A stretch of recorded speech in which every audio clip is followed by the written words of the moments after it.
Recording in progress.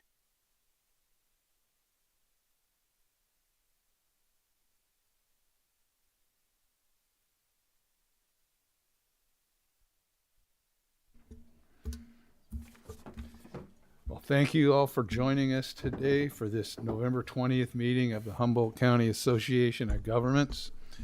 At this time, our first order of business is to call the meeting to order.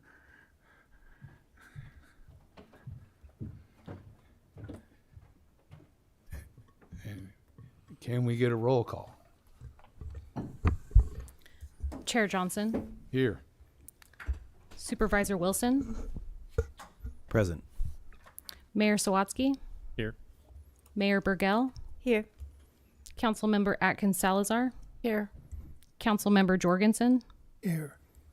Mayor Pro Tem Kenny, Here. Councilmember Orr, PAC Member Arroyo, Here. and PAC Member Crane. Here. All right, thank you.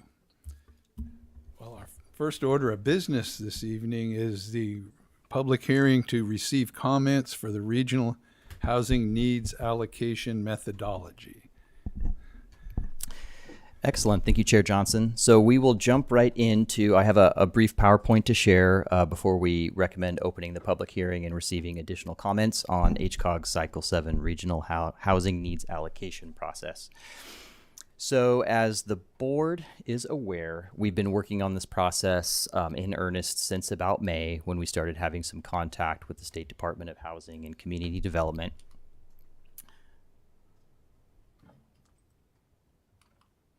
There we go. And that culminated in our first step being receiving our Cycle 7 Regional Housing Needs Determination from HCD on July 15th of this year. It's shown here on this slide, but just as a quick refresher for everybody, HCD has allocated 5,962 new housing units to the Humboldt County region, and those are split across 6 income categories that need to be allocated across the region.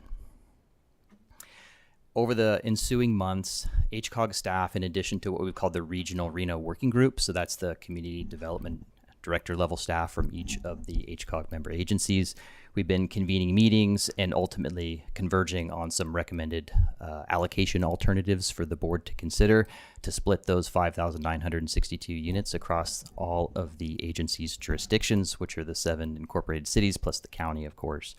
And at the September 18th meeting, the board reviewed and identified the preferred alternative for an allocation method being a 50-50 split of allocating the housing units to each local agency based on their percentage of regional population and their percentage of regional jobs. So that results in the 2 tables you see here. The table you'll see at the top, table 1, all the way over to the right, are the total number of units that would be proposed to be allocated to each jurisdiction, again, based on their percentage of existing population and existing jobs.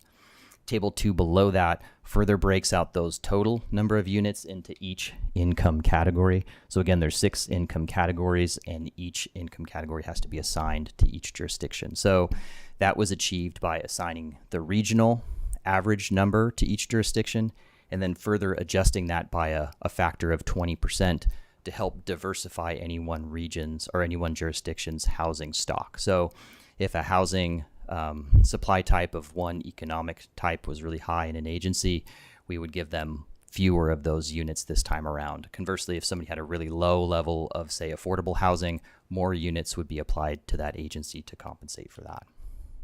So again, that was identified on September 18th as the preferred alternative by the board. And since then, HCOG staff has been engaging in several outreach and noticing efforts, ultimately getting us to the point where we are this evening, which is our public hearing, which is a requirement of California code and part of the RENA allocation process development. So after that board meeting, staff sent out written notices to each of the local agencies of the board's decision to identify a preferred alternative. That also went out to interested parties and folks that had reached out being interested in the process and wanted to be informed as we move through it. We've also published hearings for the public notices in the North Coast Journal. We've developed a web page that's on the HCOG website that has all of the material and the board packet material and the justification material that it's been developed and is required by California code. We've, of course, notified and have continued working with HCD. And lastly, we did participate in a presentation in October with the Humboldt County Community Economic Resilience Consortium to present on housing, and specifically with the RENA process here in Humboldt as well. So again, this is the public hearing. It's required by California Code section, I believe it's 65584. And the purpose is to have a notice public hearing to receive further and specific public comment on the proposed allocation method. I'll note that HCOG's process typically, and it is this year around, this will be the second of 3 formally agendized items for RENA. So we get a lot more contact time, if you will, with our allocation method than is required by California Code, but we like to have a specific public hearing for this item just to receive input after it's kind of been out into the world for a little while. So we'll run through those really quickly before ending with the comment that we recently received from Housing and Community Development. So first, we did and have received a few comments from the general public. I've put them here in their full form, but to summarize them, we have 2 residents that are concerned that the allocation method may result in urban sprawl as opposed to focusing on infill development, and that is specifically tied to the 50-50 allocation method as opposed to more highly weighting allocation of units based on the percentage of a region's or of an agency's regional jobs. We have received comments from, can you click on the, yeah, you stole it from me. We have received comments from the Coalition of Responsible Transportation Priorities, echoing their comments from September 18th. Again, noting that weighting jobs not as heavily could result in allocating units to areas that could increase VMT. And they are requesting that in a future RENA cycle, an ad hoc committee be formed that could further develop the allocation methodology that would be considered, and that would be in RENA cycle 8. We received comments just this morning, actually, from 350 Humboldt, again echoing the desire to have a higher percentage allocated to a region based on their jobs and to promote infill and to discourage urban sprawl as part of the RENA process. There we go. We received a comment from the Environmental Protection Information Center, again, similar to the others before, in regards to the desire to not promote urban sprawl and to potentially consider increasing the allocation amount for an agency for their regional percentage of jobs. Outside of the comments received from those organizations and the couple from the public, we have also received 2 letters from local agencies. Both the city of Arcata and the city of Fortuna decided to agendize this item and review the 50-50 allocation method. They have both provided letters of support and or resolutions for the 50-50 allocation method as it was presented and identified by the board at the September 18th meeting. And this takes us into the last comment, which we'll spend a little bit more time on. So, excuse me, the Housing and Community Development won't formally review an agency's proposed allocation method until after it's been formally adopted by the board. But with that, we've, of course, identified a preferred alternative and have been trying to work with HCD to see if we can get any preliminary comments as we're still moving through the draft period, if you will. So after September 18th, we did submit that package with some additional justification as why the region believed this advanced RENA's 5 statutory goals. And we did receive a comment a couple of days ago that HCD is more or less saying that they may take exception to the allocation method, not for the 50% jobs or the 50% housing issue, which is a lot of the issue involved with the comment we received locally, but because the allocation method doesn't directly have a metric or a measurement that would further RENA Objective 5, which is affirmatively furthering fair housing goals, or AFFH goals. So again, shown in bold, this is a new RENA objective for cycle 7, which was not in previous ones. And for those unfamiliar, furthering fair housing goals is pretty much working to remove barriers and to diversify housing stock and availability in every agency. And that's housing stock as it pertains to any racial bias patterns. It's housing stock as it pertains to economic and income-based things. So again, making sure that in all communities, and especially communities that have what are considered high housing opportunities, that you're providing housing units that are available to all participants in the economy. So I'm going to hone in a little bit on housing opportunity and opportunity score. This is one of the suggested methods that HCD has proposed that HCOG and others look at in order to directly address AFFH goals as part of their RENA allocation method. Big picture, this is a screenshot from the mapping tool that they use, and I believe this comes from the Department of Tax, the State Department of Tax. Big picture, the opportunity score is a measurement on a census tract level that aggregates economic data from the census tract, education level data, in addition to environmental data, and assigns it a score that is effectively equal to or representative of the housing opportunity in that area. You know, are there resources? Are there access to parks? What's the median household income? What are the graduation rates? So on and so forth. So what you see here is a little screenshot. This is the city of Ferndale. And on the right, you'll see a table that is the aggregated housing opportunity score for each of our jurisdictions in the unincorporated county. What you'll see is our smaller agencies tend to have higher opportunity scores. So that's Blue Lake and Trinidad, Ferndale, Arcata's in there as well. And then to round out the top 4 or 5 is Fortuna. The reason that the regional working group considered not putting this in the original allocation method and recommend that is because what we found is it's our smaller, less resourced, less jobbed agencies, if you will, that have higher housing opportunity. And we felt that moving forward with an allocation method that directly allocated units based on this particular data would only work against the region's infill goals and add more housing units to smaller agencies that didn't have the infrastructure to support larger allocations.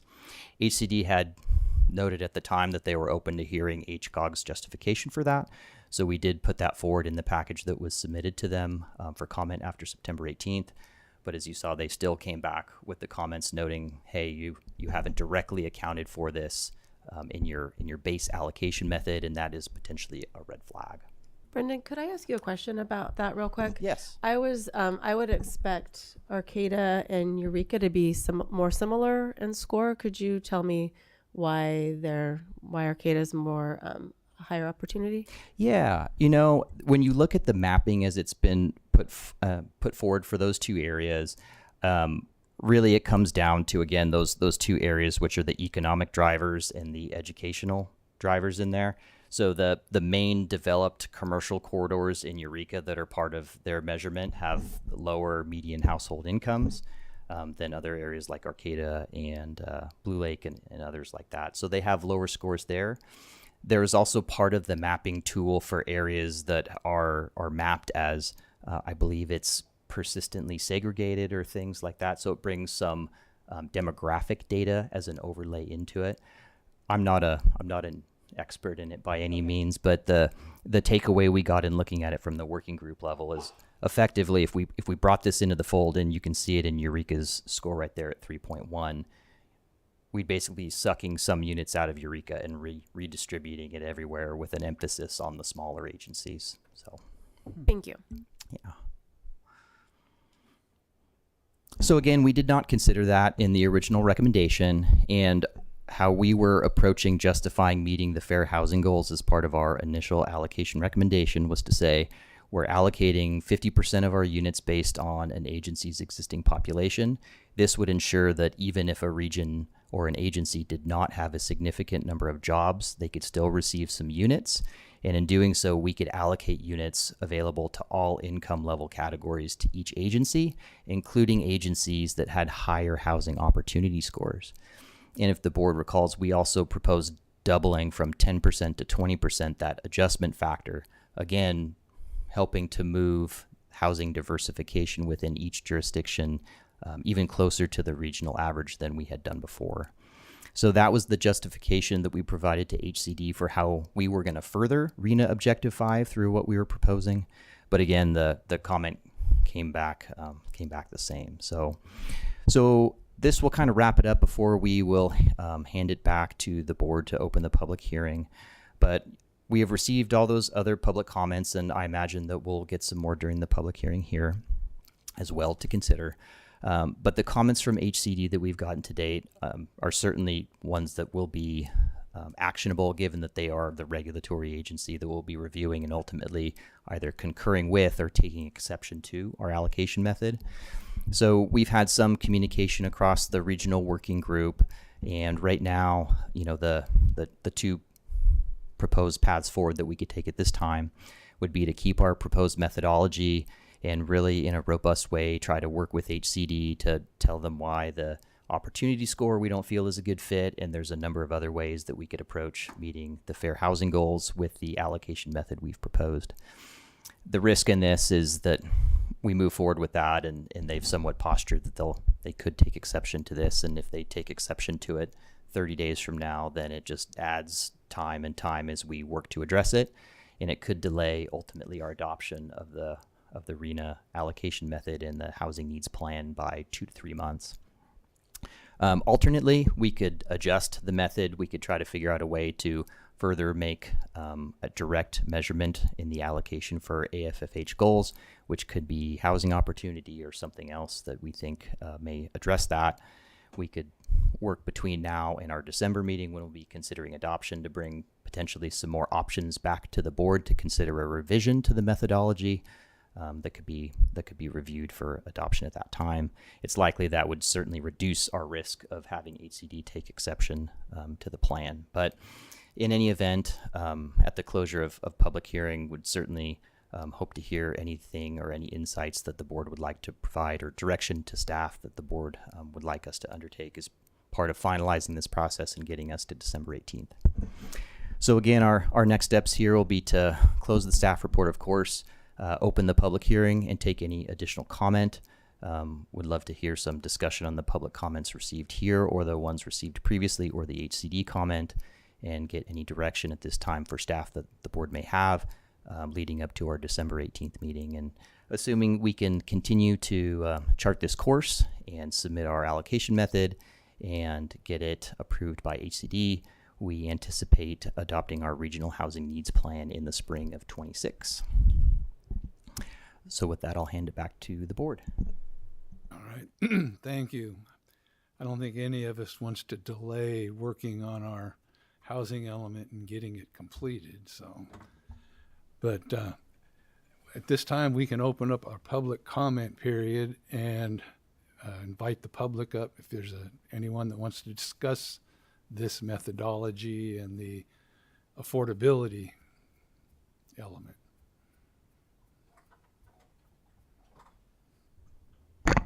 Okay. Good afternoon, Colin Fisk with CRTP. As you all know, CRTP and our environmental allies have been urging a RHNA methodology that promotes the region's values and priorities through promoting infill development and discouraging sprawl. And we would like to see some adjustments to the current proposed methodology to further that goal, or those goals. But you've heard all that before, and so I'm not going to really belabor the point today, except to say that if you choose not to adjust the methodology, we do ask that we look forward to the next RHNA cycle and start early in convening stakeholders, including environmental stakeholders, to try to develop a consensus methodology. I also want to say that regarding the comments from HCD, we strongly support the goals of affirmatively furthering fair housing, but we think that it would be counterproductive to both sustainability and equity goals to put a lot of housing in high VMT car-dependent areas. So we would be happy to work with HCOG or anybody else to try and figure out a way to further those goals in a way that satisfies HCD without encouraging sprawl. Thank you. Thank you.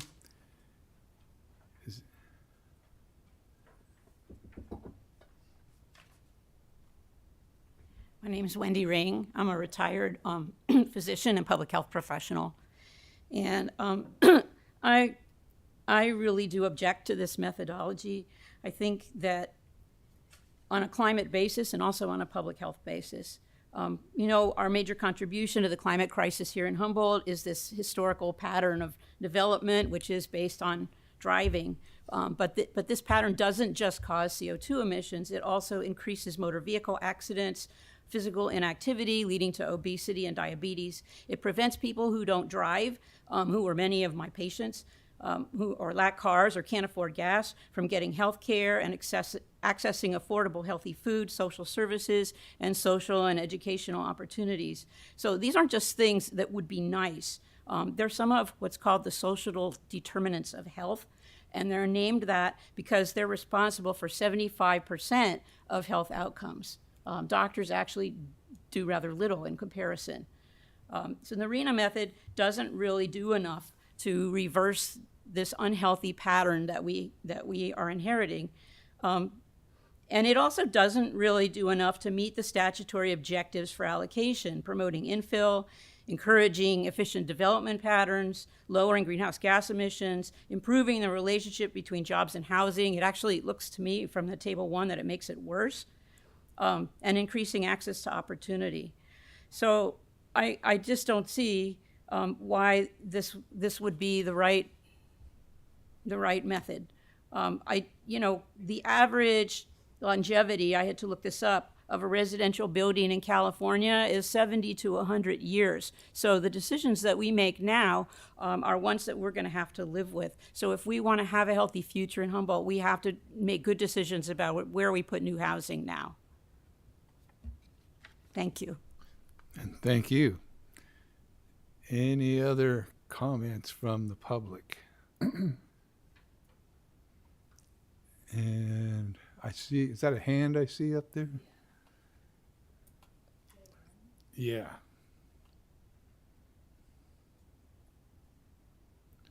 You wish to comment, JM? Yes, I'm sorry. I was waiting for the to be unmuted. I'm so used to that. I really appreciate the presentation tonight. This was something I was really trying to promote out to the community. It was really unfortunate. I felt like a lot of our main news outlets really didn't prioritize getting this out to the public when it's such a huge thing that everybody should be interested in, especially in the way that it's going to be allocated. My main concerns kind of go back to some comments Natalie had made a couple meetings ago when this was first brought up, that we would be having this come forward again. And that comes to a lot of the facts of the state mandates not really having equality for these regions. Our region, you guys, our county, look at how much in debt we are. Every municipality is struggling with infrastructure and just jobs and quality of life for everybody. So I know we're kind of stuck with the spoon we're being fed now, but we've got to start being more advocates for quality of life for everybody and for ourselves here, and stepping up and shifting this county around to be a supportive county for more housing and more families. Thank you. And thank you.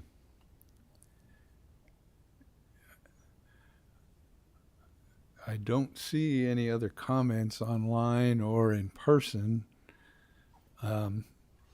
Is there any board comments, questions? I have a question for Mr. Fisk, if you wouldn't mind coming back up for a second. So I'm looking at page 2 of your emailed comments, I guess the third paragraph down, and you make the statement that if the county meets its RENA allocation by building mostly in lower VMT places like Myrtletown and McKinleyville, the proposed RTP change would not be necessary. So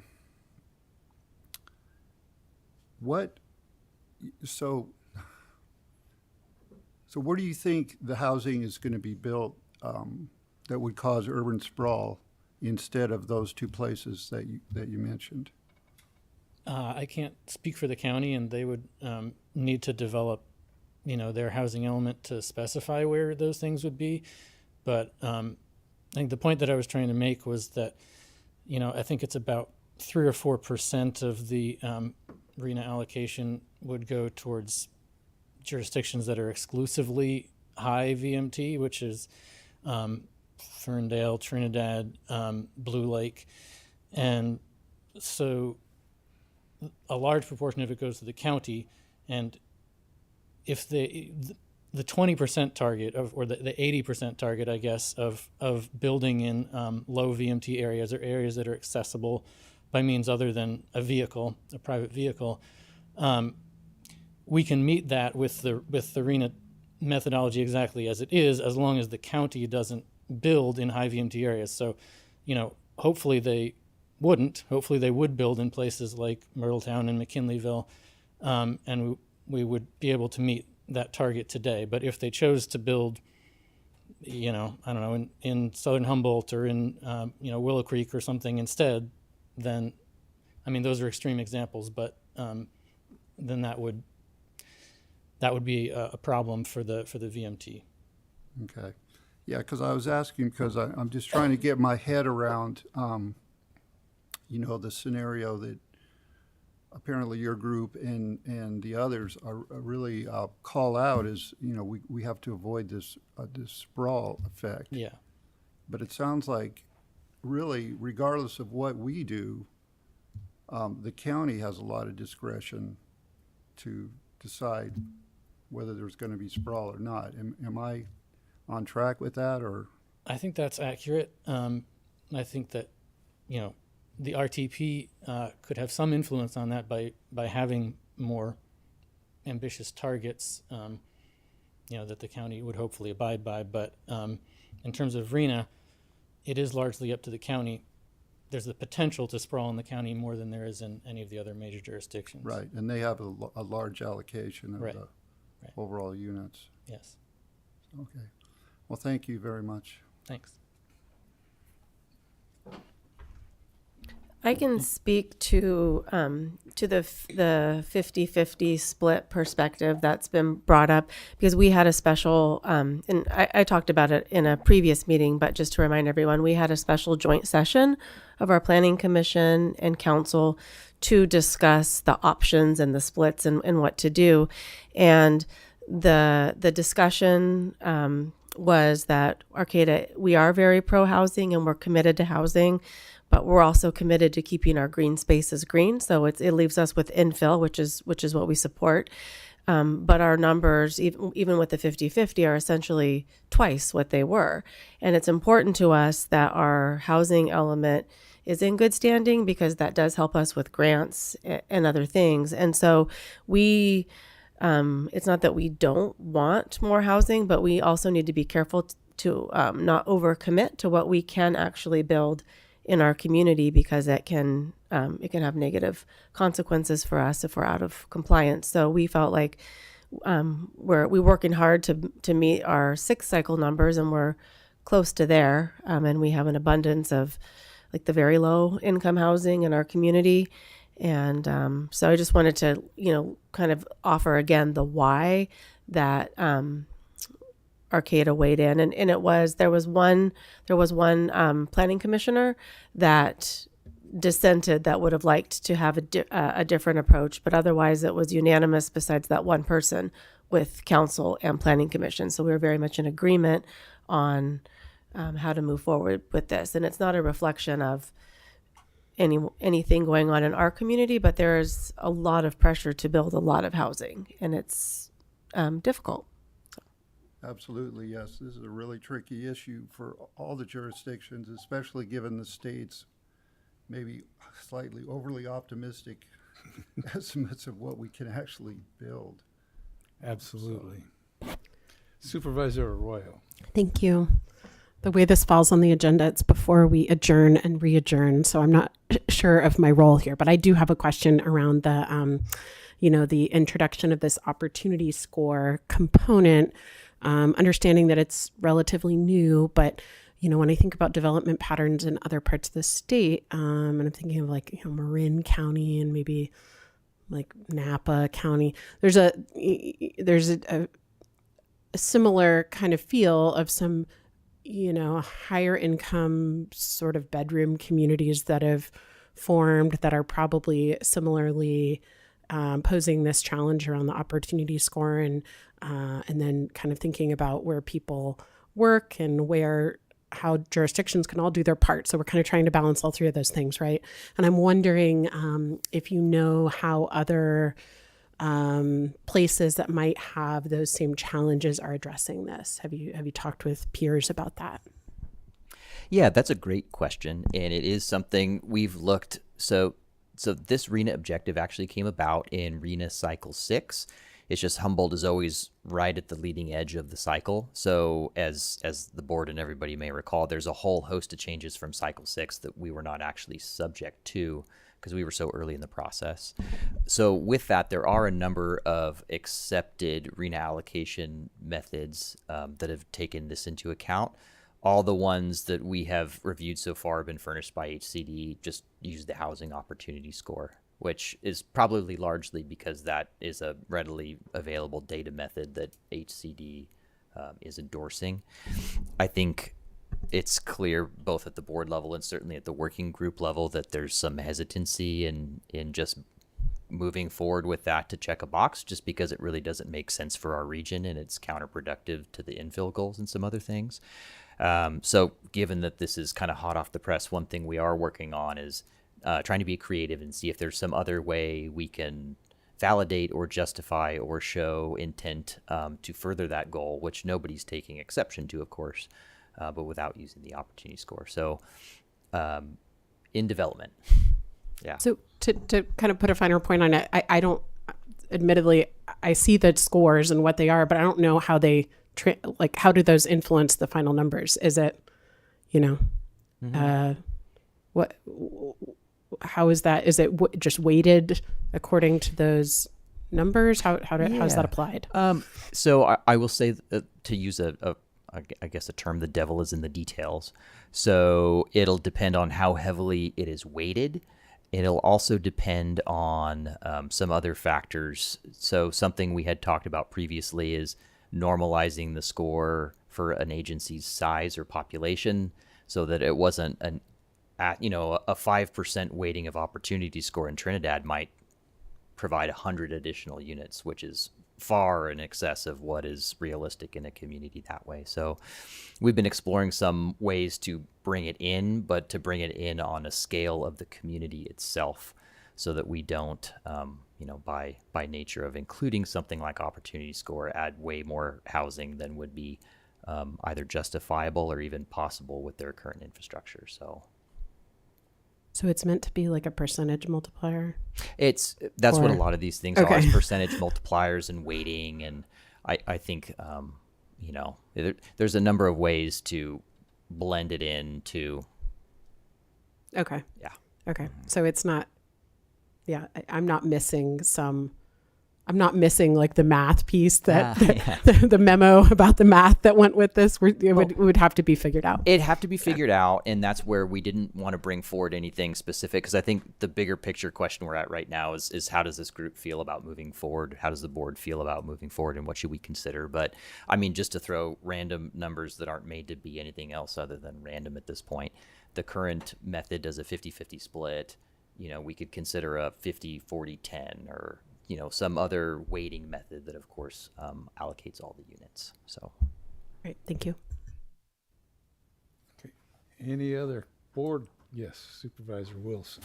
Thanks. So, just a quick one. In the 50-50 method, since I'm not in these conversations as much as others, are we unique to that methodology? Is HUD responding to us like we're an odd duck in that, or are there other jurisdictions or other areas, I guess, that also have a similar split that way?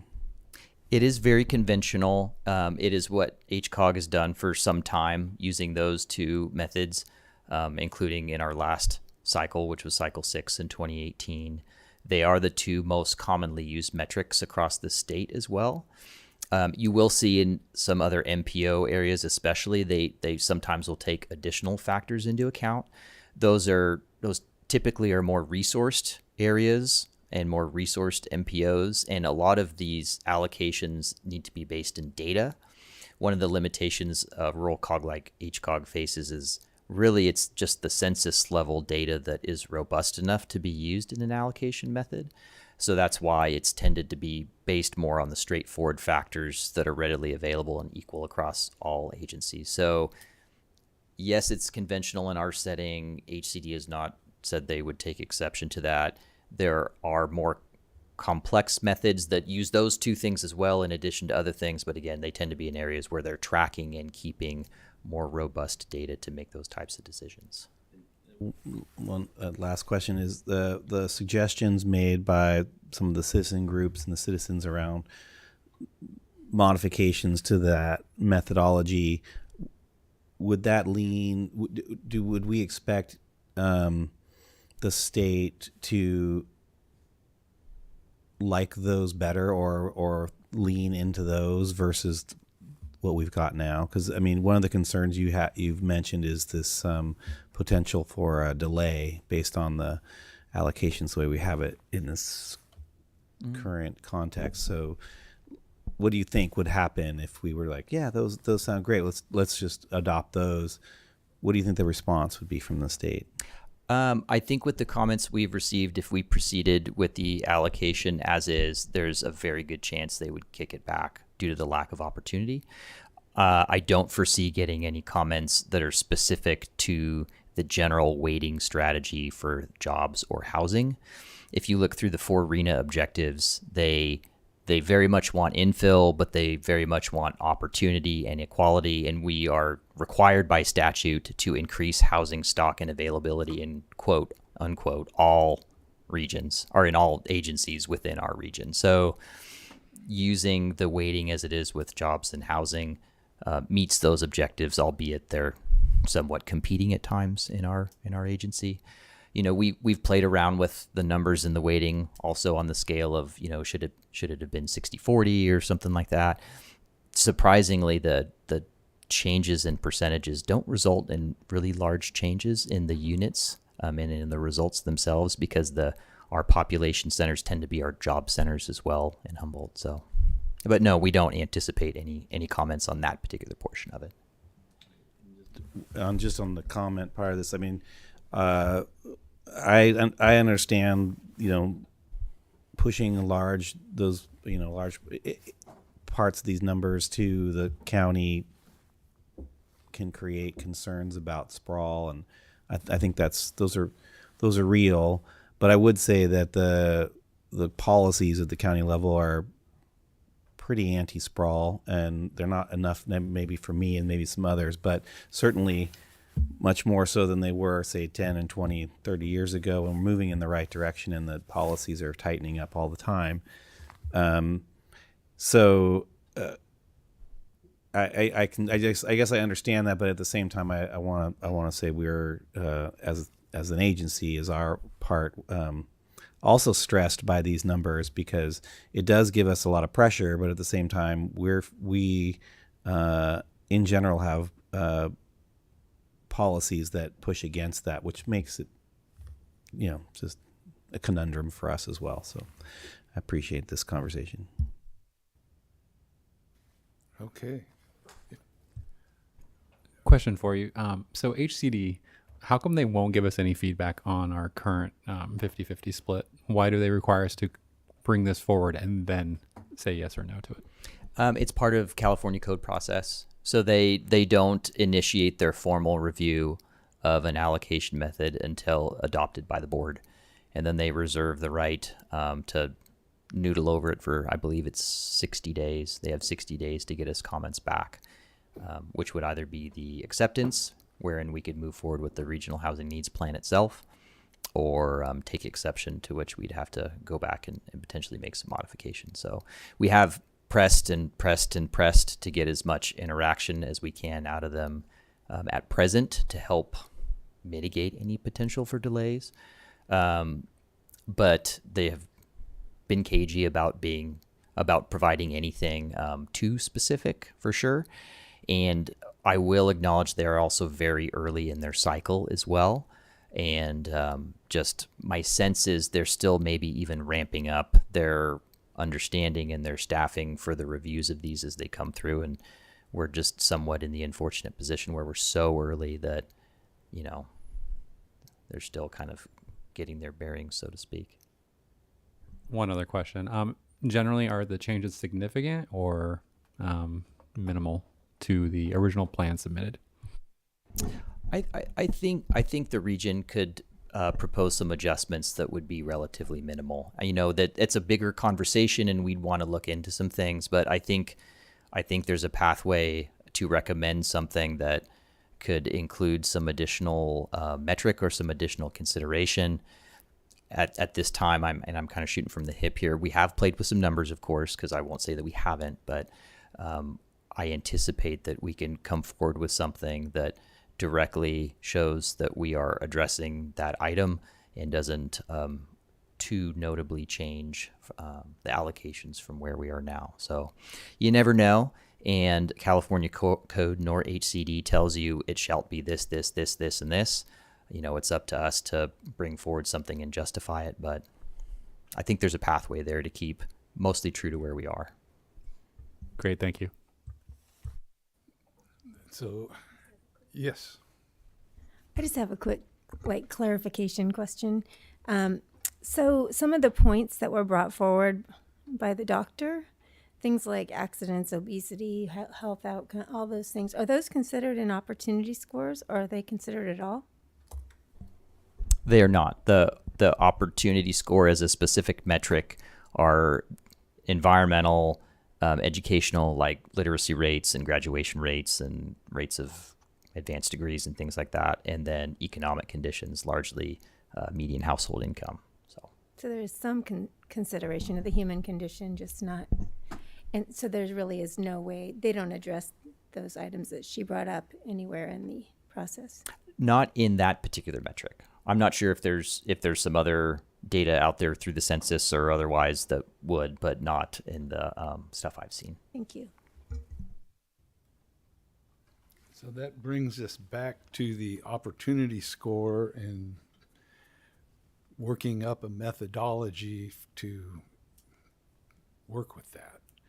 And it's a shame that they bring that up but they don't address the 50-50 split or anything else like that.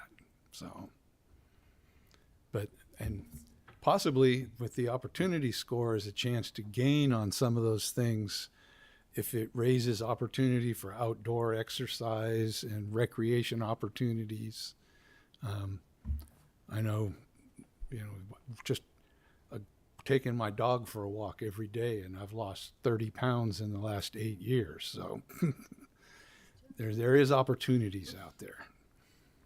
So. Yeah, and just to kind of, I guess, put a bow on that particular piece of the item, our plan is to continue to look at this as a regional group, recognizing we have about another month until this comes back. But I think that any direction that we'd really just like to receive at the staff level from the board right now would be to say, our in what you've seen, is the board's recommendation more to stay the course and to try to justify what we have?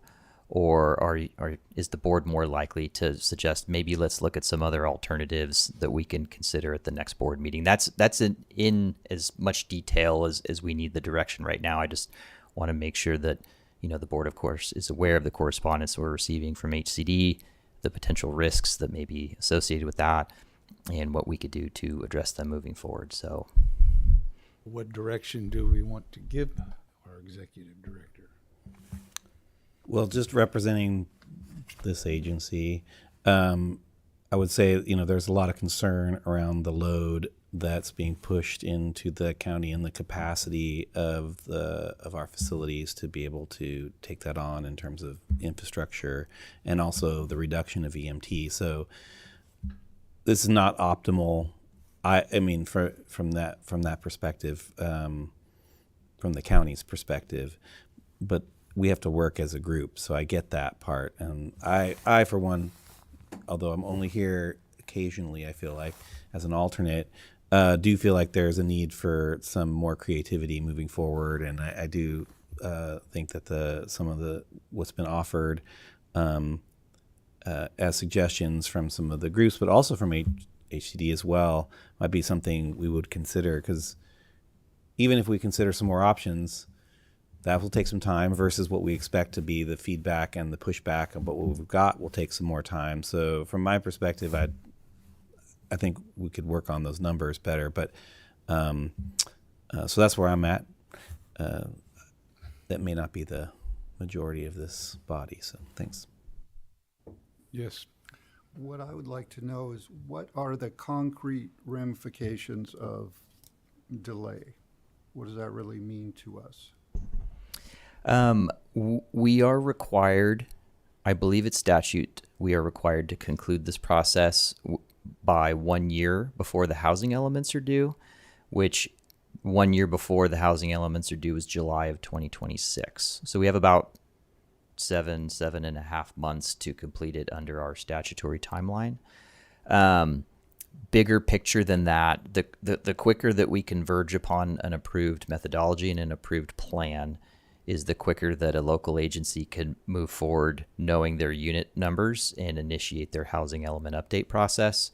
So although we do have a little bit of wiggle room in the timeline that we're allowed, the more time that we take here in the RENA process comes at the expense of time at the local agencies level. And the housing element at the local agency level realistically is a significantly larger lift to put together than our RENA process. So it is certainly in our interest to get things concluded as quickly as we can. And all the jurisdictions, housing elements are due at the same time? Correct. And not factored, yes, just a moment, just not factored into that 7 months is the review time from HCD, which we have no control over how quick they do it. It's just a matter of we got to get it to them to do it.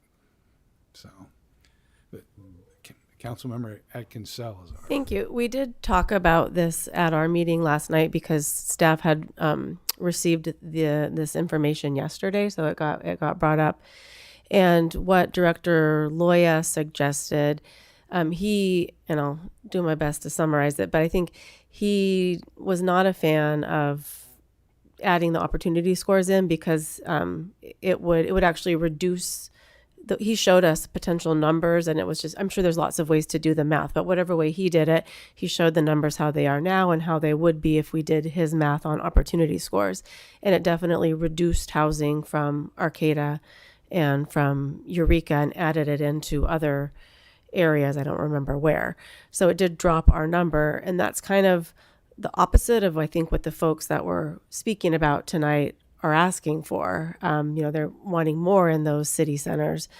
So he also didn't want things to be delayed, but he felt pretty confident that he could work with HCD. Like we didn't even say to go ahead and look at the opportunity scores. He thought that he could have good enough conversations with staff to see if there was a way around that or what we did need to add. So I don't know if that's helpful or not. I'm sure if we need to add those in, it's a factor, then we'll just figure out, as Brendan was saying, maybe how to weight them in a way where we're just talking about minimal housing units. So we just agreed to let him go forward and see what he could figure out with HCD.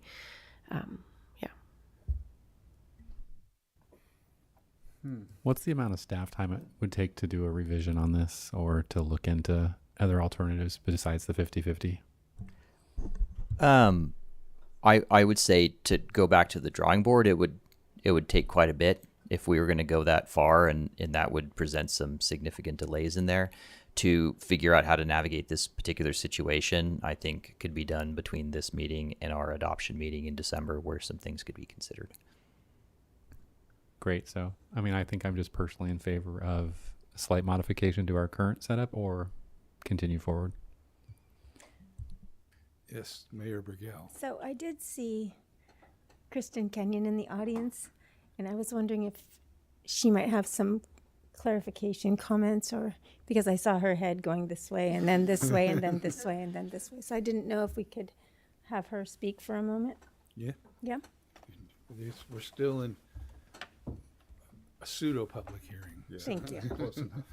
I think what I was most vigorously shaking my head about was that the housing element adoption process typically takes jurisdictions 18 to 24 months to complete. It also typically takes hundreds of thousands of dollars, and it's quite a thing. This time, it also triggers a safety element update of our general plan, and there's and because there's this new law that clarifies that if you upzone something in your housing element, you don't then have to do subsequent CEQA on it. I think there's going to be a desire by jurisdictions, including Eureka, to do more robust CEQA at their housing element stage so that they can capitalize on that CEQA streamlining. Environmental impact reports cost hundreds of thousands of dollars and take a year. So just putting that out there, it's like, I think regardless of if we add or subtract 50 units, or I think that's to 100, which I think is the range we're talking about from Eureka's RENA, our housing element is going to look pretty much the same. You know, there's only so many things that the city can do to promote housing, and with a RENA over 1,000. We're going to have to try to do everything we can, regardless of if you add or subtract. So I would encourage us moving forward swiftly on the RENA allocation so we can get going on the substantive part of this. Thanks. Thank you. Yes, Mr. Yeah, Kenny. I guess I have confidence that our staff can make the HCD come to understand that their approach would work at cross purposes with our main goals, which are to locate the new housing in the areas already developed and where the jobs are, by instead shifting them out to the outlying small communities. So I hope that they would not really hold firm there and make us do something like that. So I guess I would be in favor of resubmitting and, you know, with a good explanation of why we're doing that, and see what happens. When you say resubmit, you mean submit what's being proposed? Yes. Okay. With just a better explanation of why we think that's the right approach. For me, I think if you could, my opinion would be to continue to work with HCD and get an idea, and then if we do have to add in that metric in a more obvious way, that we just figure out a way that it really doesn't affect our numbers too much. Yeah, I didn't really understand that was an option, but certainly, yeah, if we can have informal dialogue that clarifies things for us, that's always useful. Chair Johnson, may I comment Yes. again? It's ultimately your board's decision, but I have a slightly different view. Just that HCD has already told staff they have a statutory obligation to incorporate this new metric, and so, you know, perhaps authorizing something like a 5% adjustment, if that's, you know, I don't know. I'm kind of spitballing on a number here, but a small adjustment that takes that into account while making the argument for, you know, all of the other factors that are trying to be incorporated here could address the concern. I can imagine there's some folks in the room who are unhappy with that idea, but you know, they're sort of telling you we are commanded to do this, to incorporate this, and it seems like it's going to waste a lot of back and forth to say, but we kind of just don't think that works for our community because they are trying to factor in some equity issues that have been historically out of the mix. So I don't know, just another perspective, I guess.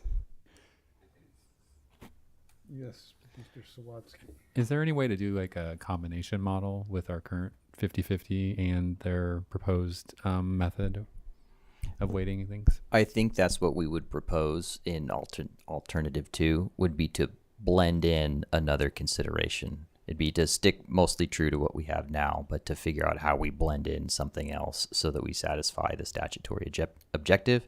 And I also tend to agree with the perspective provided by board member Arroyo, because it is a statutory objective. It's in California code. And, although these are informal comments, I will note we've had a lot of correspondence. We've had a lot of contact time with HCD.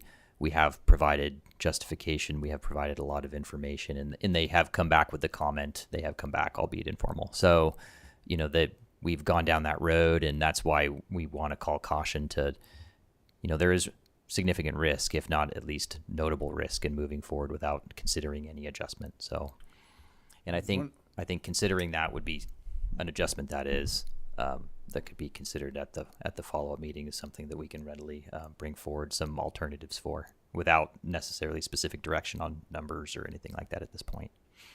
Great. I'd be interested in seeing that. Apologies, Chair.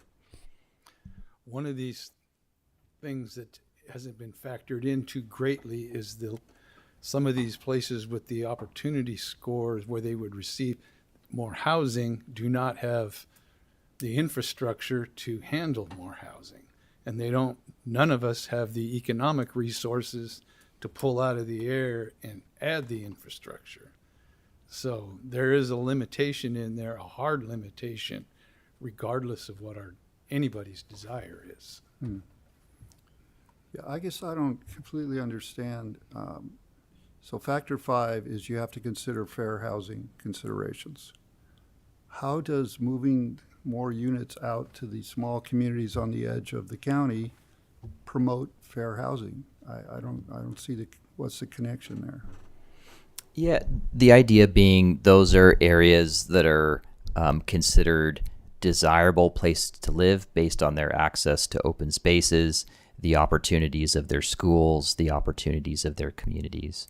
So it's not uncommon that smaller rural communities like that can tend to have high opportunities and be nice places to live. And the objective as it pertains to housing is to make sure that housing opportunities across all income and affordability levels are provided in places like that, not only higher income type housing opportunities that only some people can participate in. I got you. Yeah. Yes, Mayor Brigel. So I'm curious. I understand, or I think I understand that we need to submit this in 30 days in December. Is that correct? That's the hope. That's what we're certainly hoping for. So if we were to add this new element, is that feasible? And would that keep us at that same timeline so that we're not missing on this 24 months to complete a housing element, so that we're still in compliance? Do you think that that is something that is possible, that you could bring back those numbers and have us vote next month? Absolutely. Absolutely. So that would be what I would support that. Because also just having numbers to look at, we're just talking about something that's very theoretical, and it could be, like you said, it doesn't have to be that big of a difference in numbers. And so maybe it wouldn't, be so controversial if we could actually see what the numbers were. Everybody? Yes. Yeah, I would take a look, brief, which maybe you have already done at the HCD feedback. If anything pops up, explore it. It probably won't. And in that case, we're back to the 50-50, which meets some of our goals, and we're acting December 17th.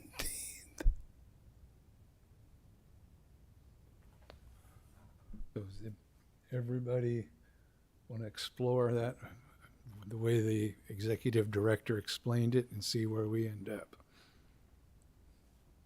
I'm in favor of that. To the That's direct- fine with me. Can you fashion a motion that has the expression of what appears to be Staff the lean staff of the- direction is all that's needed at this time, as it's It's not a motion, it's just direction to Yep. explore. But heard loud and clear, and I certainly appreciate the conversation and the feedback and understanding of the direction, and we'll work together to bring back some let's call it more concrete or certainly more detailed allocation method items at our next meeting. All right. Thank you. You have another task. All right, so now we come to adjourning the HCOG board and reconvene as the Policy Advisory Committee. And we again come to public comment, this time on non-agenda items. If there's anything that is not on the agenda that someone wishes to address, this is the time. And seeing none, we will move to the unmet transit needs, receiving comments on that with, I believe, Stevie Luther. Thank you, Chair, and good evening, Board. Stevie Luther, HCOG Associate Regional Planner.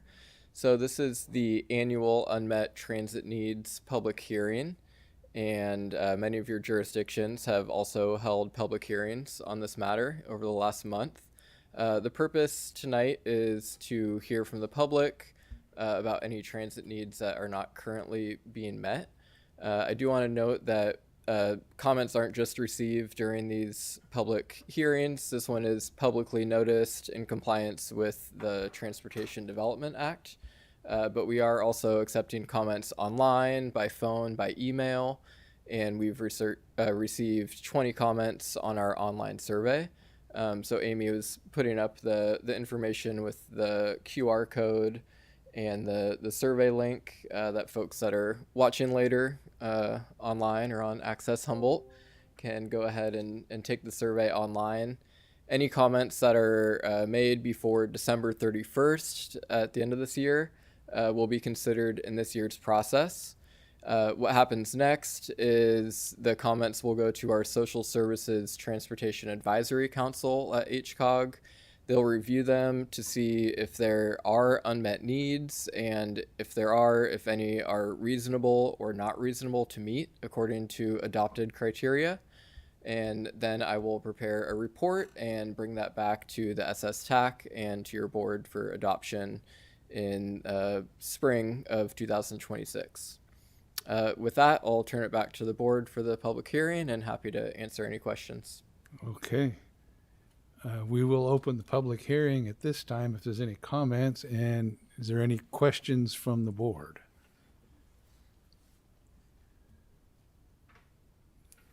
I'd just like to say we did this at our board, so comments have been submitted. So.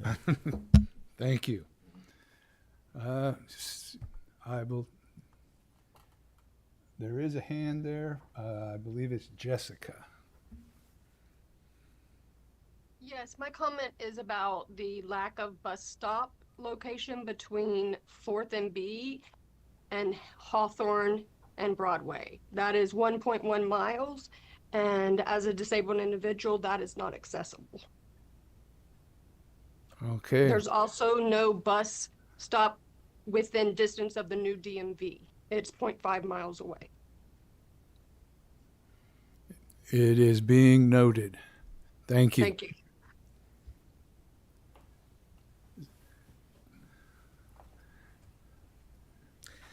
Hello again. I'm not going to raise any specific locations, but I just want to reiterate that, you know, what we hear is that kind of the main needs that are documented every year in terms of increased frequency, later service and earlier service, weekend service, express service on Redwood Transit, internal circulation in McKinleyville. These are things that kind of keep coming up over and over again. So I just want to make sure that they remain on the record, and also to say that CRTP, as always, is working with bus riders and encouraging them to submit individual comments. So hopefully you'll get those via other methods. Thanks. Thank you. Any other? I see none online and none here, so we can close the public hearing. And I believe all those were noted, entered into the record. Thank you. So we close the public hearing, and we come to the consent calendar with one item, the meeting record from October 16th. If anybody would like to comment on that, or we can get a motion for the consent calendar. I'll move we approve the consent calendar. Second. Okay, is there any public comment on this item before we vote? I see none. So we have a motion and a second. All in favor? Aye. Hi. Any opposed? None. So thank you. We have adopted those and are move to our action items, the consultant selection for the triennial performance audits. Thank you. I'll give a brief staff report on this item as well. This is for the triennial performance audits, and we are recommending the selection of Moore and Associates. We put out an RFP back in September and received 5 qualifying proposals. And Moore and Associates was determined to be an excellent candidate. They come highly recommended and have performed these types of audits for other COGs. These performance audits will look at an independent and objective evaluation of HCOG and our duties as the Regional Transportation Planning Agency. They'll also conduct staff interviews and look at data for our transit operators for the last 3 fiscal years and note compliance with the TDA law. So we're recommending Moore and Associates. They are a different auditor than we've had in the past 2 audits, and we thought it would be nice to have a set of fresh eyes to kind of go back and look with a different perspective, and they also have an excellent value. So I'm happy to answer any questions you might have. Thank you. Is there any questions for? Was there, was there any concern over the past audits, or just wanted a fresh set of eyes on it? No, they were great. We do get a set of findings that are actionable, and no concerns with the past ones. Thank you. Mm-hmm. Okay.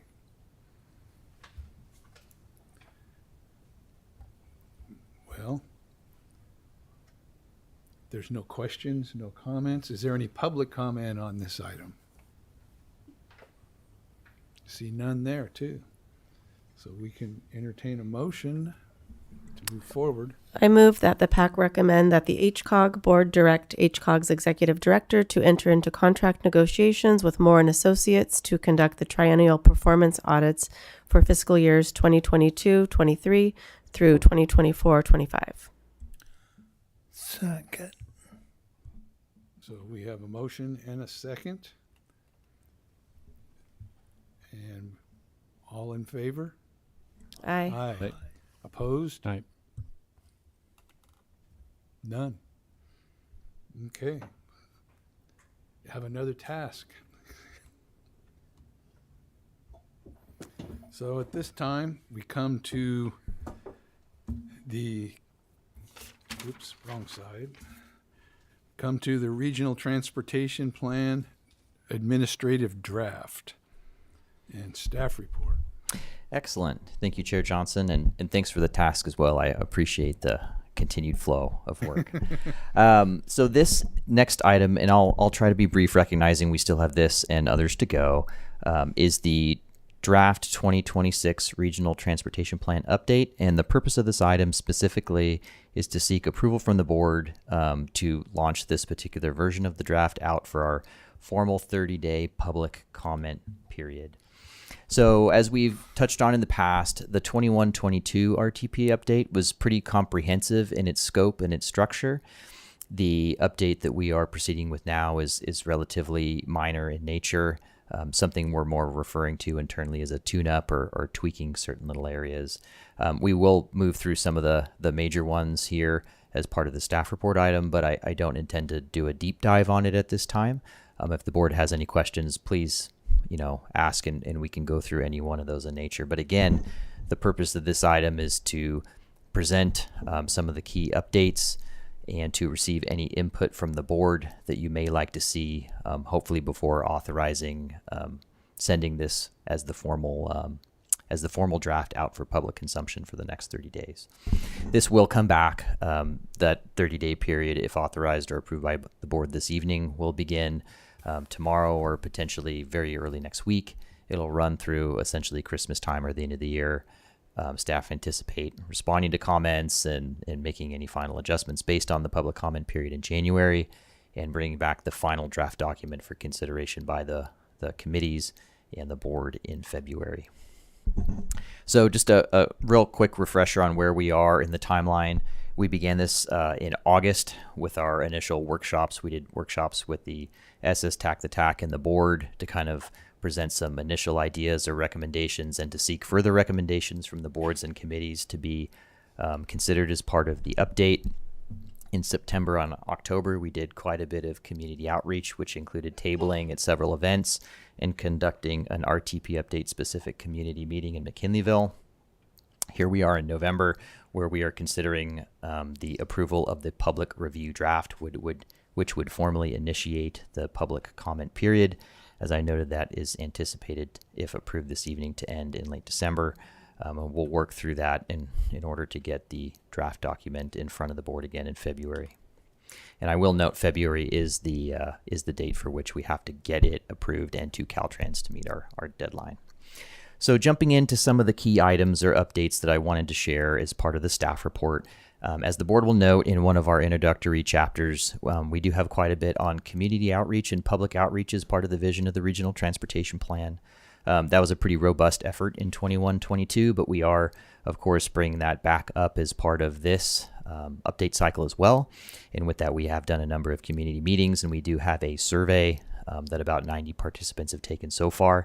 So just to provide a few updates, because there's nothing currently shown in the draft plan, because that will not be completed until the final draft as the public comment period is closed.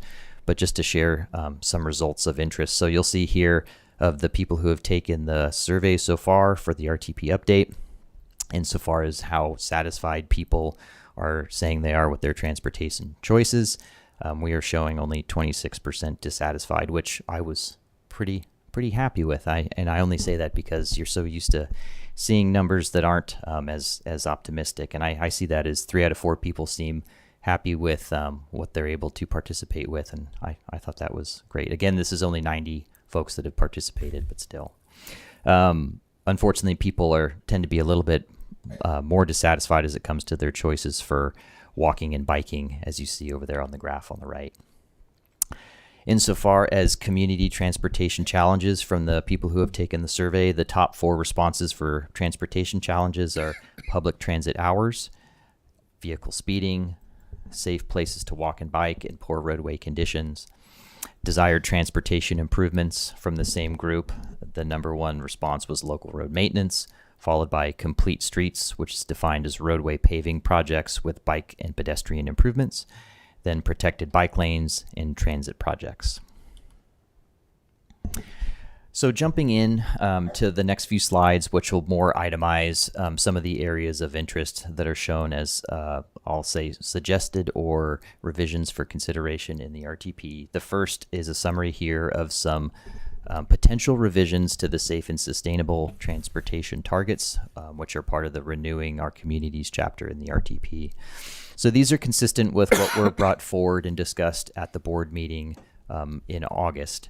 And that includes adding a few additional metrics to help measure and quantify the mode shift goals as presented in the RTP, the removal or marked as complete the targets that have been completed since the last RTP. So fortunately, there's a couple of zero emission vehicle studies and some housing connectivity score work that has been done, which we can mark as complete in this current RTP. we are proposing the extension of a few goal timelines, specifically for zero emission infrastructure charging goals, so electric vehicle chargers. We're significantly behind, and so to meet our goals into the future, we are proposing adding another 5 years onto each of the goals as currently identified. We're proposing moving forward the target year for our housing access goal. This is the number of units that are built in areas that are identified as walkable and bikeable by their walk and bike scores. And that is in an effort to understand that there's some work that's going to need to be done and ultimate work that needs to be done to achieve the targets as defined in the current safe and sustainable transportation targets. And then extending the general plan zoning goal, recognizing that some agencies are still working through that process. Removal of the school bus consideration from the zero emission transition goals, given that HCOG doesn't have any jurisdiction or influence over the school bus or the public school fleet. Revision of the fleet transition goals. This is the fleet electrification and or hydrogen goals for both HTA and our local agency fleets. And that would be to change them to be consistent with HTA's current fleet transition plan, which is a little bit longer than the original target timeline, and the revision to make the local agency's fleets transition plan consistent with the California Clean Fleets rule, which is what they're moving forward with in their budgeting and their planning universally. Next would be a revision of the housing goal. Right now we have a housing goal as it references to VMT, and right now it's written as that all new VMT would provide a decrease in housing. As you see with some of our requirements through RENA and other state targets we have to meet, we will still be required to plan for housing, even if small amounts in some areas that have a higher VMT. So the goal has been rewritten. It originally referenced RENA, but now it's written to say that development patterns will continue to result in reductions in countywide VMT. And lastly, the removal of the ATP education-related goals. Again, this is a recommendation from the TAC and the SS TAC, given that HCOG doesn't play a formal role in providing classroom education on active transportation opportunities, and the addition of the word complete streets to the discretionary funding goal. The RTP is also a repository as a policy document, if you will, for not only policies but proposed projects. And like I said, the 21-22 RTP built into it a number of projects which HCOG staff are still working on, and some of which have yet to be initiated. So there's plenty of work directive from the existing RTP. But we did want to take a fresh look and add a couple of little things that would be things the board could consider for HCOG staff to initiate moving forward. So the first item, there was a proposed project, it was project F1 in the financial element of the 21-22 RTP, which is that HCOG staff conduct what's called a consistency analysis, which is essentially an audit, if you will, of the discretionary funding decisions over the last 20 years. That was completed in 2023, and HCOG found at the time that the STIP, which is largely the only discretionary funding source, has been used to program projects that have been consistent with the RTP. So that was the finding at that time. In late 24, early 25 years, that is, the TAC brought forward a recommendation to consider developing forming an ad hoc committee, which would look at potentially changing the policy to look at doing more of a funding leveraging type model. So with the intent of being, how can we make policies in the RTP which could encourage agencies for big projects leveraging outside or grant funds and being able to potentially use some of those discretionary STIP funds to do such an activity. So I will say that came forward, the board approved that, and the board approved that in March of this year. And that ad hoc committee is currently working on that. So the proposed new policy F1 would basically be speaking in favor of continuing the work of that ad hoc committee and supporting grant fund leveraging using discretionary funds programmable through HCOG. Lastly, we are proposing to add a new project in our emergency transportation element. Right now, we have some more passive language that HCOG will participate in a working group to think about emergency evacuation planning and coordination efforts across the region. We would propose to take that forward as a project through HCOG to look at emergency evacuation planning that would be, regional for all of our partners, but also include Caltrans and other entities as well, in addition to HTA and our transit operators, with the real goal being to bring all the folks into a room and think not just about conventional emergency evacuation routes, but how some of those routes cross jurisdictional borders, and how some of the folks that need to be involved in emergency evacuation are reliant on the transit or the paratransit system as well. So the idea being to put a project forward and lead it through HCOG so that we can bring all the right people together to be thinking about this more regionally, as a lot of folks are thinking about it more individually currently. There are a number of grant opportunities available where a project like this could be completed through, and we've talked to Caltrans about that already. And Caltrans has noted that they are very interested in this type of planning work, but they will not self-initiate it. It needs to be initiated at the COG level, and then Caltrans brought in as a partner with it.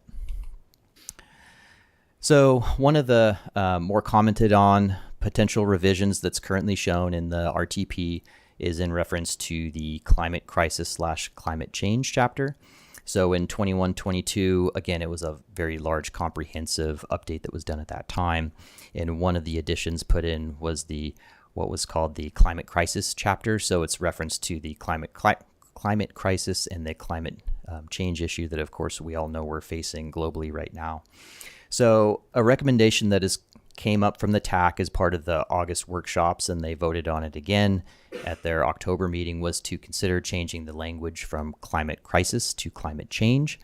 The reasoning behind the recommendation from the TAC being that climate change is kind of the more conventional and usual language that folks are used to hearing, and that if we stick to language that's more consistent across other planning documents and that is more, I guess, conventional in its presentation, that it'll be more effective in bringing people along with the issue. So that is the reasoning behind that there. I will note we have received a decent amount of public comment having some concern that this was whether be it on the staff level or the TAC level, walking back any of the climate policies or the commitments that the region is showing towards climate change efforts. I can very confidently say that's not the intent of it at all. I think what the TAC is seeing is how do we bring more people along and try to use, again, language that's more conventional as part of that. So no proposed changes to the plan itself from the TAC outside of just updating the scientific and other information. It's just the messaging piece, and what the TAC is asking is that the board and others consider their comment.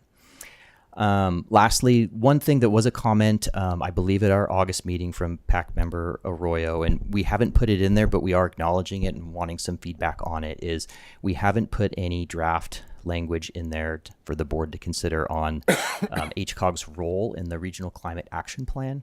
As the board is aware, we've brought it to your attention a couple of times, and we do have some action items on the staff side. And we do anticipate bringing back some further information on that effort either next month or in January.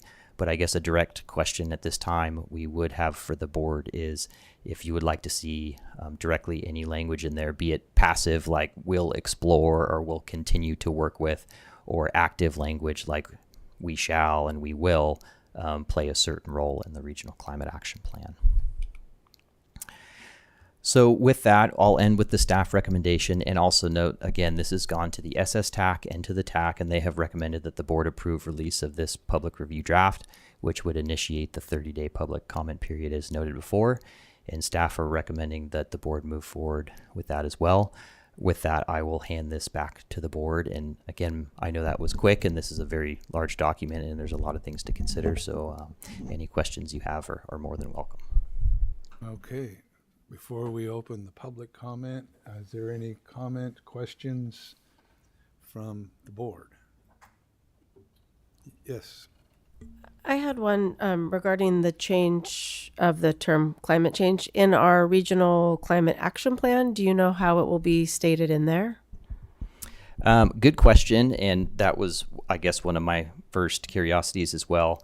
It is, I believe, universally referred to as climate change in the Regional Climate Action Plan. Any other? Supervisor Arroyo? You know I do, Chair Johnson. Thank you. well, we received some public comment about this, and I want to lift up a couple of the things that were in that comment letter that I agree with that have a nexus with transit, and then I have a couple other comments. One of them was the proposed removal of language around seniors and mobility, and I concur with the commenter that we should keep that language. And I'm not sure which page it's on, but hopefully I can get staff that information and can track it down. I think obviously as we anticipate our growth in our senior population, I think it makes sense for us to reference that and continue to have that at the forefront as we think about folks who are driving less and using other modes of transportation more. I am curious about, I know in the past we had talked about adding a McKinleyville major transit stop, and I think it has some implications for long-term development in McKinleyville. And I didn't see that in here, so I wondered if that could, the reasoning behind that could be revisited. I think when we think about RENA and all of those things, it matters. There's like a remnant that just says City of Fortuna on page 9, TAC 5, under the dial ride section. I think it just goes with the next section, so it's just like a remnant piece of text. With there's a lot in here that refers to partnering agencies, so I am, I guess, a little bit interested in pushing back on that zero emission vehicle goal around school buses, and perhaps having language that says that it's a goal but not a requirement, perhaps, or something like that. I don't know what the provisions are around school buses, but if it's in there, I don't know that would hurt with acquisition of vehicles to be able to say it's part of the regional transportation plan. I know that that's a major factor for funding from, some sources. So I was a little bit curious about why we would exclude it, only because we have other agencies partnering with us that we don't have control over either, but that we name in our plan. And then with respect to the climate crisis question, I don't think it's hyperbole to say that it's a crisis, but I also recognize that climate change is more consistent. So I was going to suggest that we find a way to include both, that we refer to it and make it clear that it's a climate crisis, and not shy away from that, but that we use language that's consistent with our other documents as well. And then with respect to the regional climate action plan implementation, I'll just voice again my earnest hope that we would have a coordinator position to help implement and track implementation of the climate action plan. And if that position, if the board is truly not wanting that position to fall within HCOG, because of the financial implications or something else, then to make that clear so that we can figure out where else that position goes. Because if we need to talk to another partner like RCEA or whoever else, there's multiple partners that are responsible for implementing the regional climate action plan. And if that position can live within one of those organizations, then that serves all of our jurisdictions and all of our organizations. So, I'm hoping, and I believe Supervisor Wilson has also been hoping dearly for there to be someone who's like a wrangler of all these tasks. And, HCOG seemed like a good place for it. And if it's not, then it's like no harm, no foul, but we need to figure out where that's going to go so that we can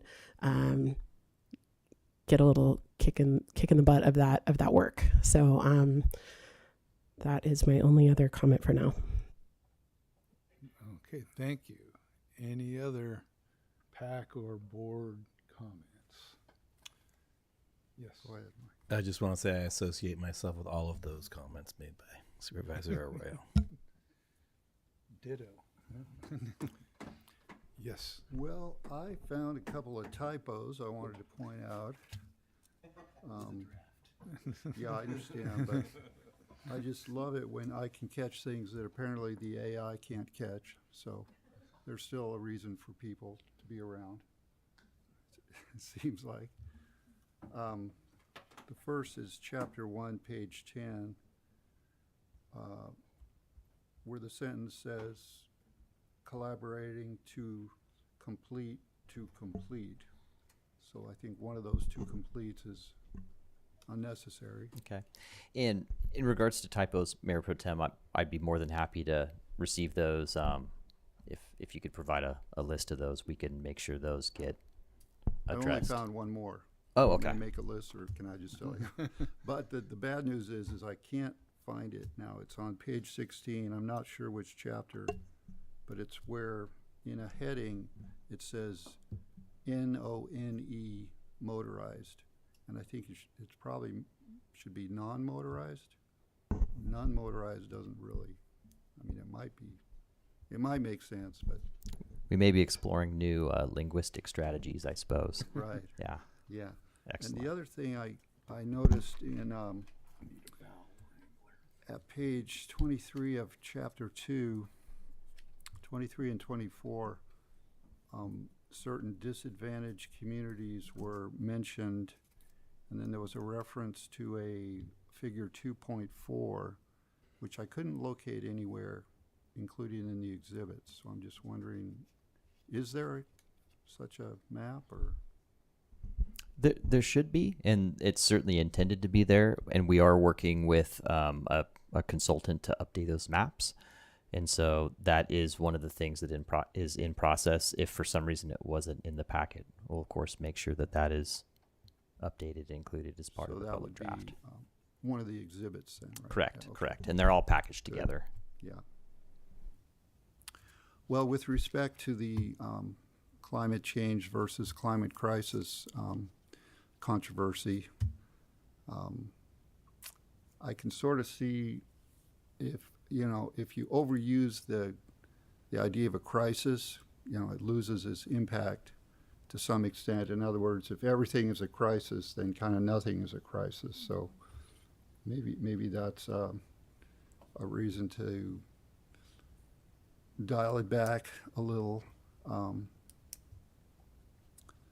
But it's obviously a very serious problem, whether we characterize it as a crisis or not. But so I don't know. I don't have a lot of strong feelings on that one. I'd be interested in hearing what other people think about the proposed change. Yes, Mayor Burgell. Okay. I would just like to say that I would vote to change it. I would vote to change it to change. I think consistency is really important across the board. And I too agree that, this business of if everything's a crisis, nothing's a crisis. I think there's a lot of truth to that. And I must be going.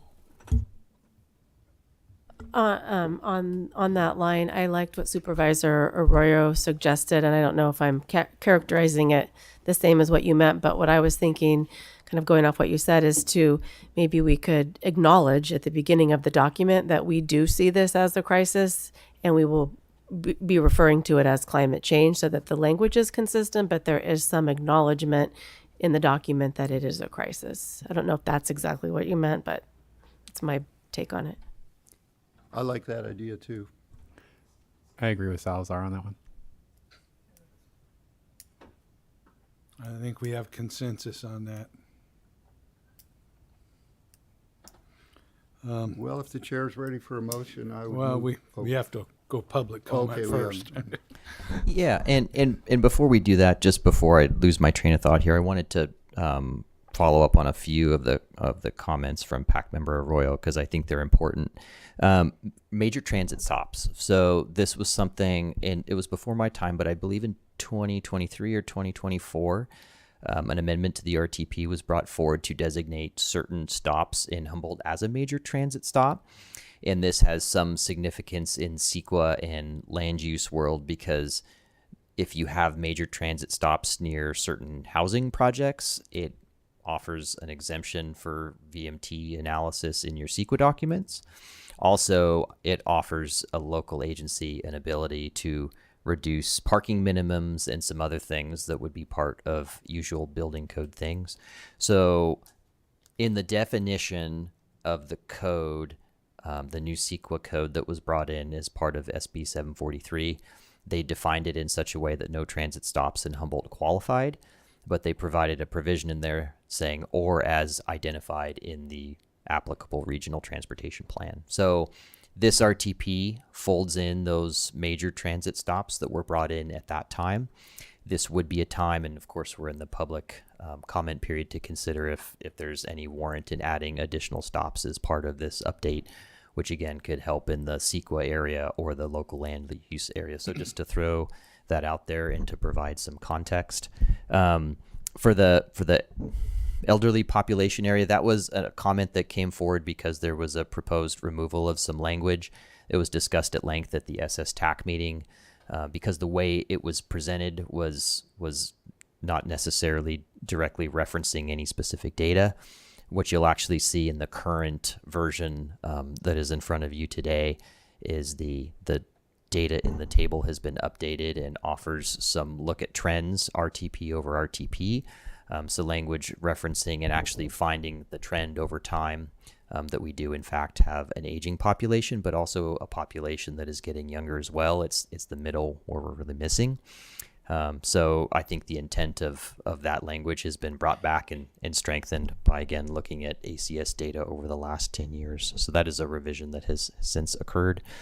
To provide some context on the school bus item, this came as a recommendation initially from the TAC and the SS TAC and our Civic Spark Fellow. We had the school bus targets in there, and as part of performing the work, it was just exceedingly difficult to get any response or any information from the school districts by, in us putting forward the time to do that. So we certainly could consider keeping something like that in there, but we really didn't get any super meaningful participation out of any of the school districts or responses on how they're doing so that we can report them as part of it. So that's why it's also potentially considered. So thank you. And thank you. Is there any public comment on this RTP administrative draft? Hello again. So, as you know, CRTP believes that the current regional transportation plan represents a strong vision for regional transportation, and we appreciate that it is being left largely intact. But there are some changes proposed that we believe substantially and unnecessarily weaken the RTP. You all have received our written comments, and I don't have time to go through all of that in detail, but I appreciate you reviewing that. Today, I want to focus on 4 items which are high priority for us, and basically those are changes that we would like to be reversed. The first one is delaying the target year for 80% of new housing to be essentially non-car dependent. We talked about that briefly earlier, but essentially under the current RTP, that target is already in effect. I think it went into effect in 2022 or something. And we really see no reason to delay it for the reasons already discussed. So I won't go into that except to say that, the decisions we make now and in the next 5 years will have repercussions for many years to come in terms of development. So delaying that, we would strongly recommend sticking with the current language where it's currently in effect. The second comment is about the RENA, sort of inserting RENA into the VMT reduction measure. Director Byrd said that has changed. I haven't seen the new language, so hopefully that addresses our concern there, but if not, we will be commenting on that. The third item is about the issue of the language climate crisis. I really want to point out that there's no consistency of language about this kind of thing throughout planning documents. It's referred to as climate change. It's referred to as global warming. It's all sorts of terms are used throughout regional, state, federal, and international plans. Certainly the term crisis is used commonly, both by scientists and by government bodies, nationally and internationally. This is not something that we invented here in Humboldt County. I think at a time when the federal government is actively undermining climate action, our local responsibility to identify and communicate and act on the crisis is greater than ever. And as you've been discussing, HCOG is likely to take on the responsibility of coordinating climate action for the region. And it really troubles us if the position of the agency is that climate change is not a crisis, or if that is, that language is not being communicated to the public, that urgency. Finally, regarding the finance policy that's recommended for removal, that policy not only called for a consistency analysis of past projects, but also called for tracking annually the consistency of ongoing and future projects from funding such as the RTIP, and also considering adopting a consistency analysis to prioritize future funding decisions. As we'll be discussing more in the next agenda item, HCOG, as far as I know, has not been tracking ongoing projects for consistency, nor has adopted a process to prioritize funded projects based on consistency with RTP policies. We think it's critical and frankly just common sense that HCOG use the limited discretionary funding that's available to advance its own adopted policies. So in sum, we would ask that you reverse proposed changes that delay that 80% non-car dependent housing target, remove the phrase climate crisis.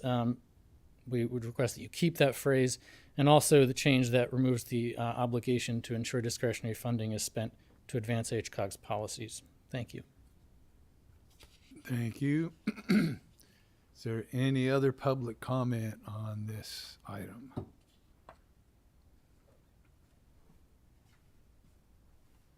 Well, just to throw my 2 cents in about climate crisis, what about if we just called it climate change crisis? That would satisfy. that would satisfy conveying a sense of urgency and the conventional climate change phrase. I also was a little dismayed to see some of the targets set back by 5 years just because they hadn't been met. I don't think that failure to meet a target in 3 years justifies kicking it down the road for 5. And so I really would like to see all of those reversed, not just the 80% non-car dependent housing, but the zoning incentives for highly connected areas, the dedicated percentage of discretionary funding for complete streets, EV charging stations, and the zero emissions new municipal vehicles. I think these are all really important things, and they're all doable. And I just can't see why we would want to wait 5 years if we really are in a crisis. Thank you.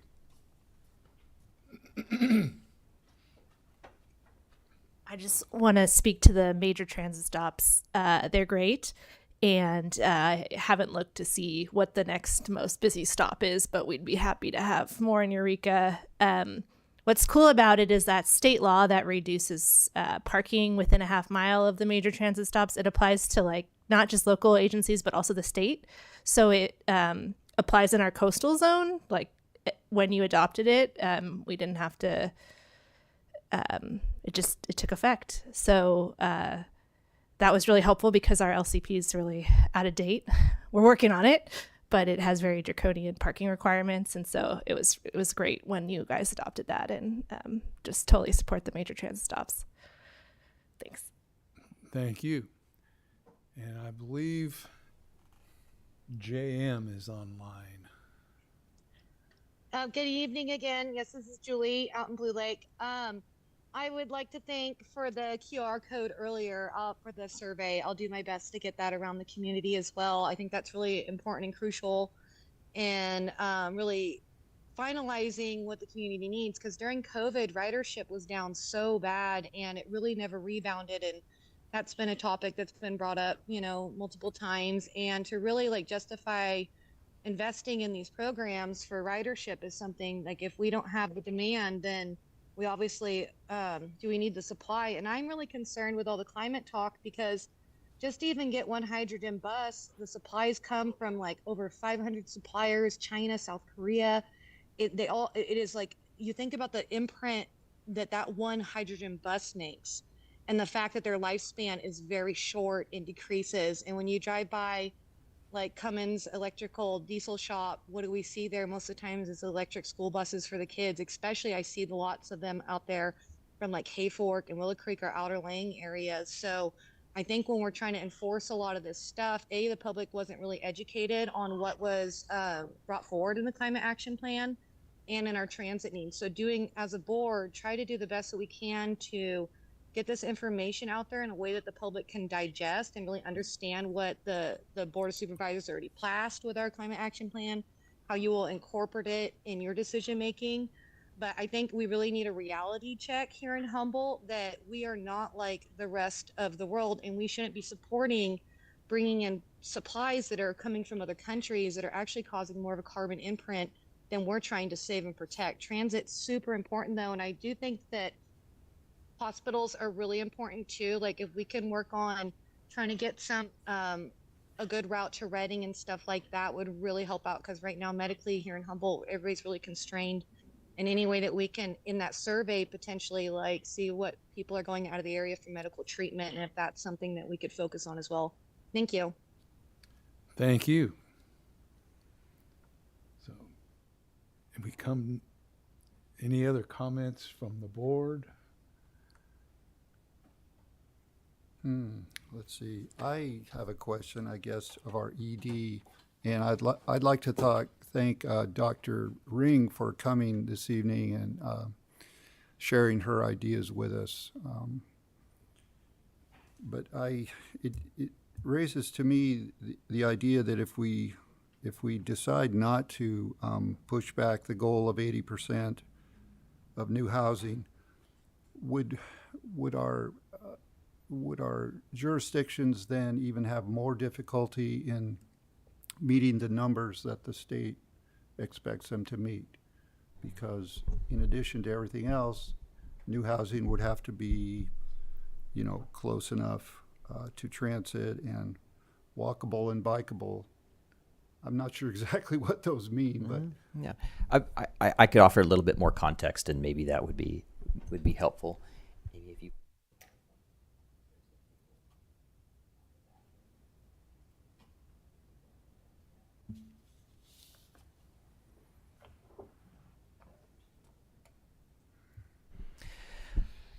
So this is from the baseline safe and sustainable transportation target work that was done by our Civic Spark intern this last year, specifically in regards to looking at 21, 22 years, that is, building permits in our local agencies, and rating them based on the metric for the walkability and the bikeability specifically.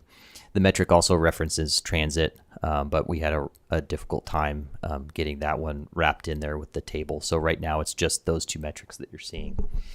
Big picture, what our finding is although a lot of housing units as they've been developed as infill in the city of Eureka and the city of Arcata exhibit close to that bikeability score, the walkability across even infill building permits that have been issued in local agencies, as you see, was pretty lacking, and only 34% of building permits as done in those years that were looked at in the baseline scores met the criteria that was put forward in the regional transportation plan.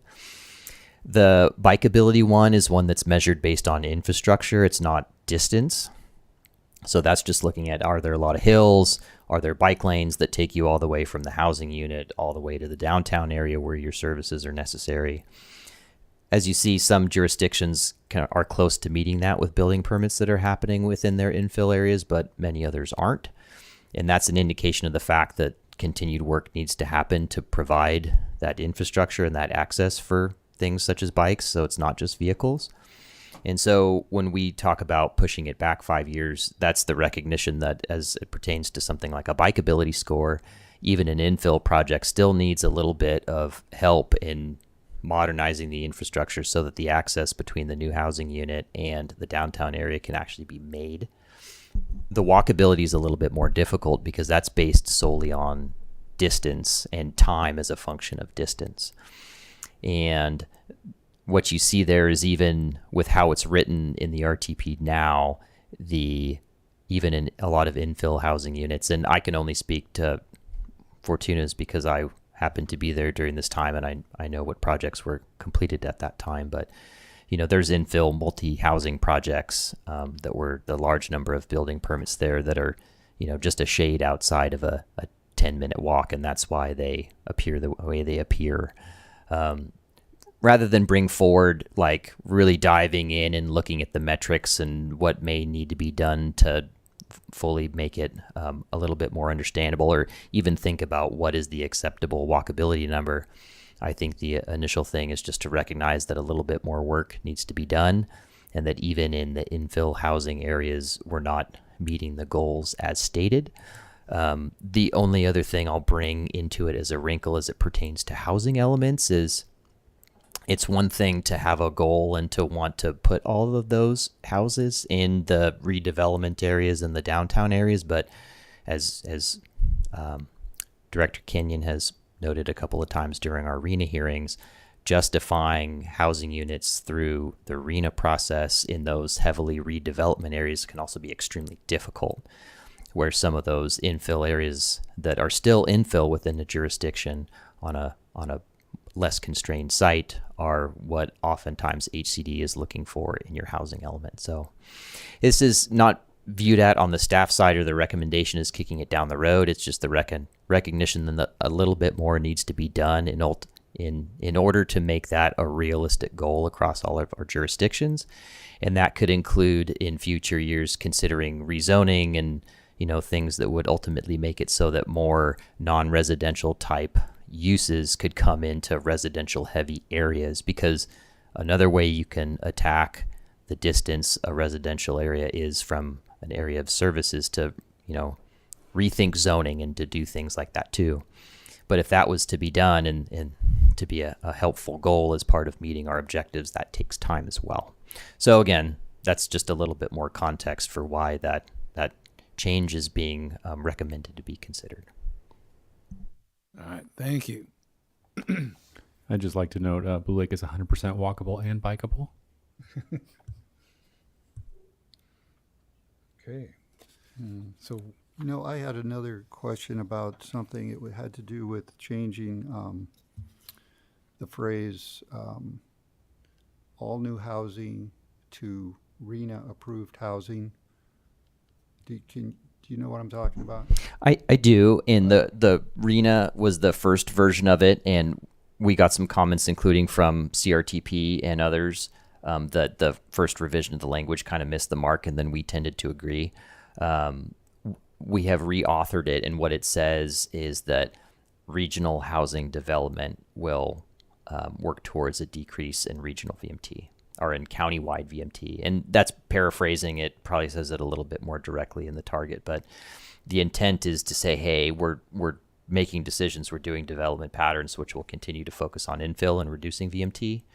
But the statement, all new housing, would suggest that we're not going to have a regional goal for, having any housing in a high VMT area. And I always use Ferndale as an example. Sorry, Ferndale, but we have an obligation through RENA and others to continue to provide some opportunity in those areas. And this language would be consistent across both of those goals, where the previous language was not. So.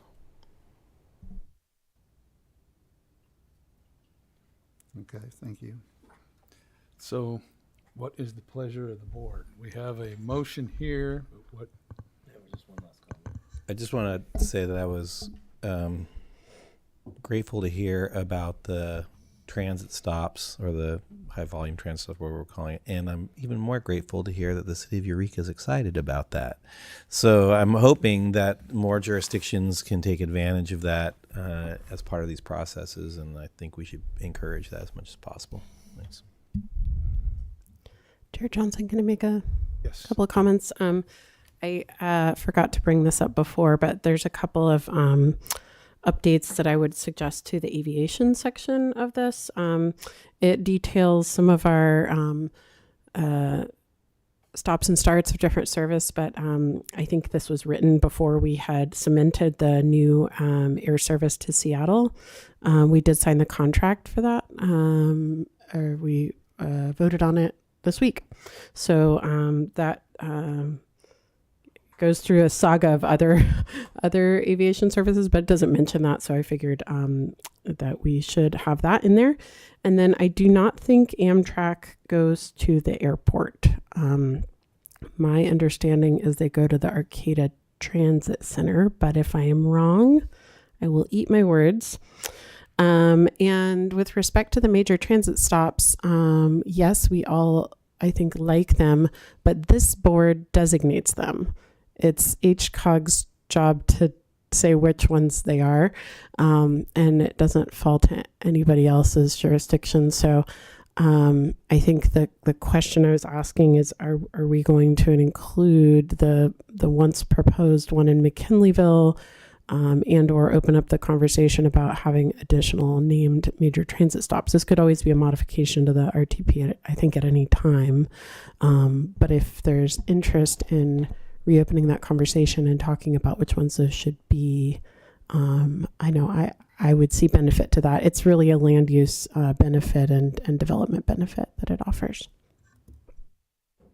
Okay, thank you.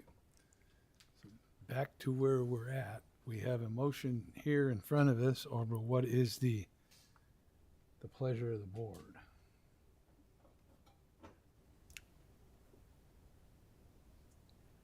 Well, I would at least like to see us include, I think I'm leaning towards a sentence expressing that, in our opinion, the climate change situation is a crisis.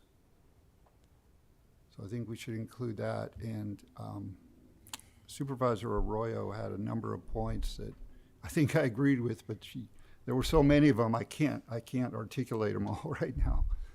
I don't know, did staff catch all those? Can you summarize the high points of that? Yeah, we have a number of notes, and I think with where you're getting and what I'll provide is a pathway for what we'd be looking for right now is any direction from the board on immediate changes that you may like to see before actually issuing the draft, which will be part of the motion.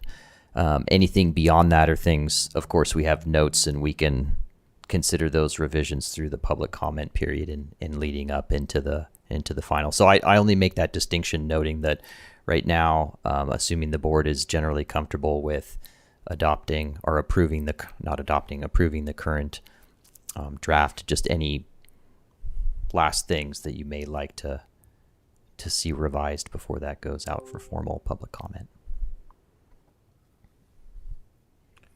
I'm happy to move that we just move forward with the draft. I think you've heard the comments here today. I think you've heard the comments from the public.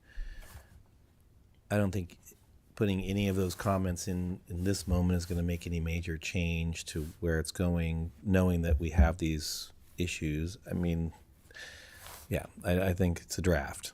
So I do want to say that I hear the concerns about the housing portion of this and the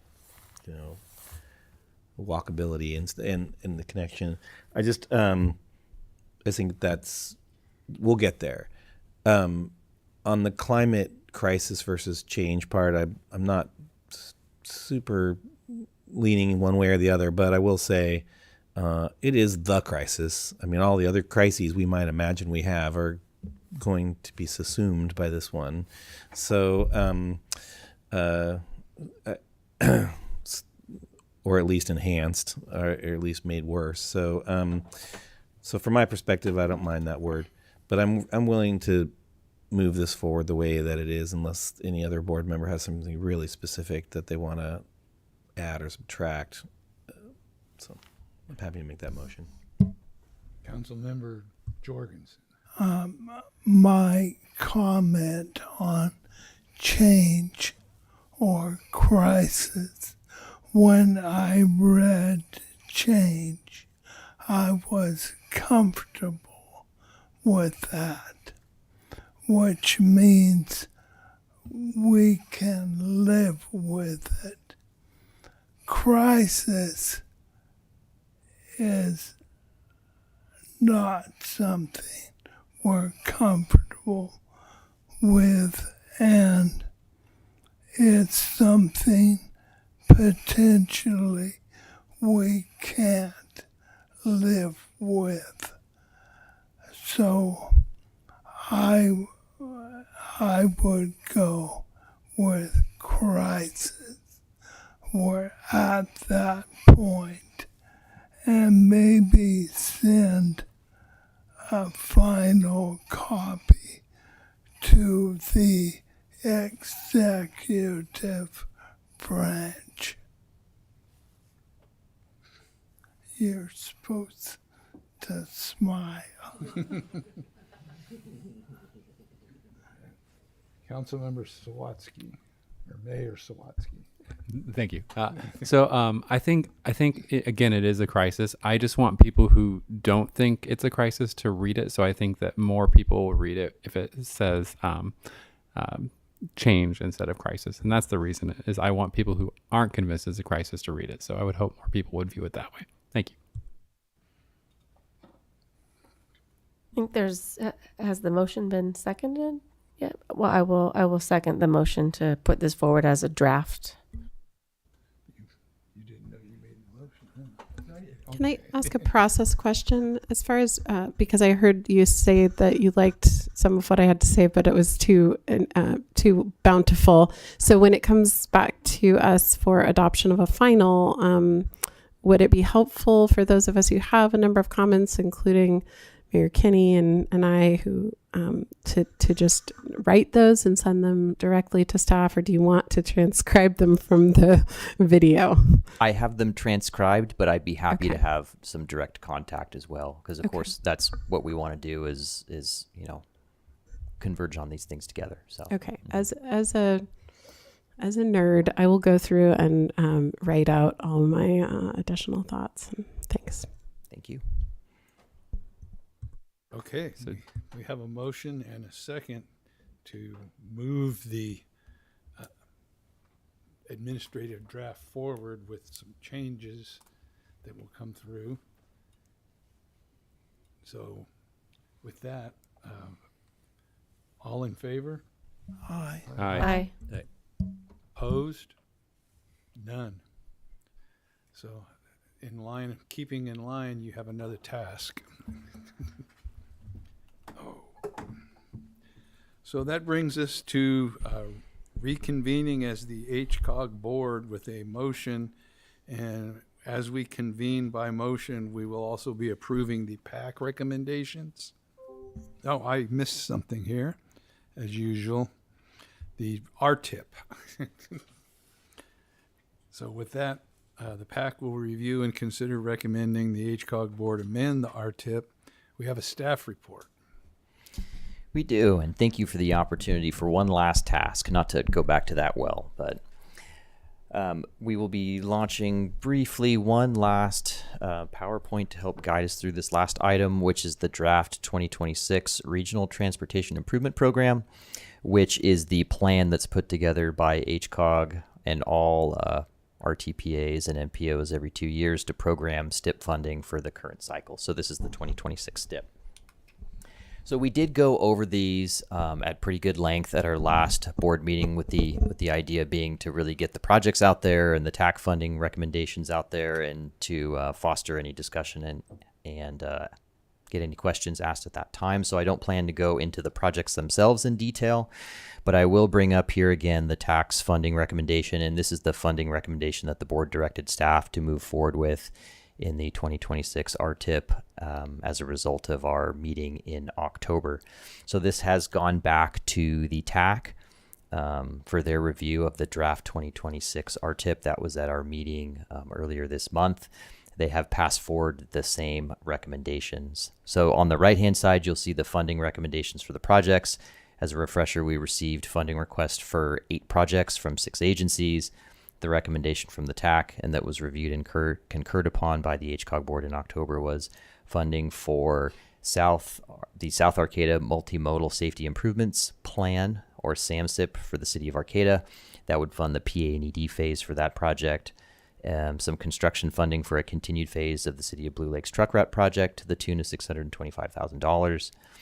Construction funding for the City of Eureka's Hawthorne and Humboldt Bike Boulevard project to the tune of $750,000.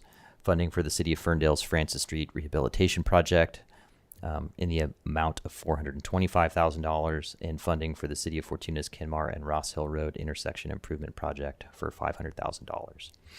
So some discussion came out, and of course, one thing we always look for with the funding decisions that are recommended in the RTIP is consistency with the RTP. So what you'll see in the middle with the red box around it are the RTP priorities. These are specifically the complete streets priorities that are reported for each one of these projects. MS is mode shift, A is access to essential destinations, VZ is Vision Zero, FF is Fix It First, and VMT is a project that supports VMT reduction.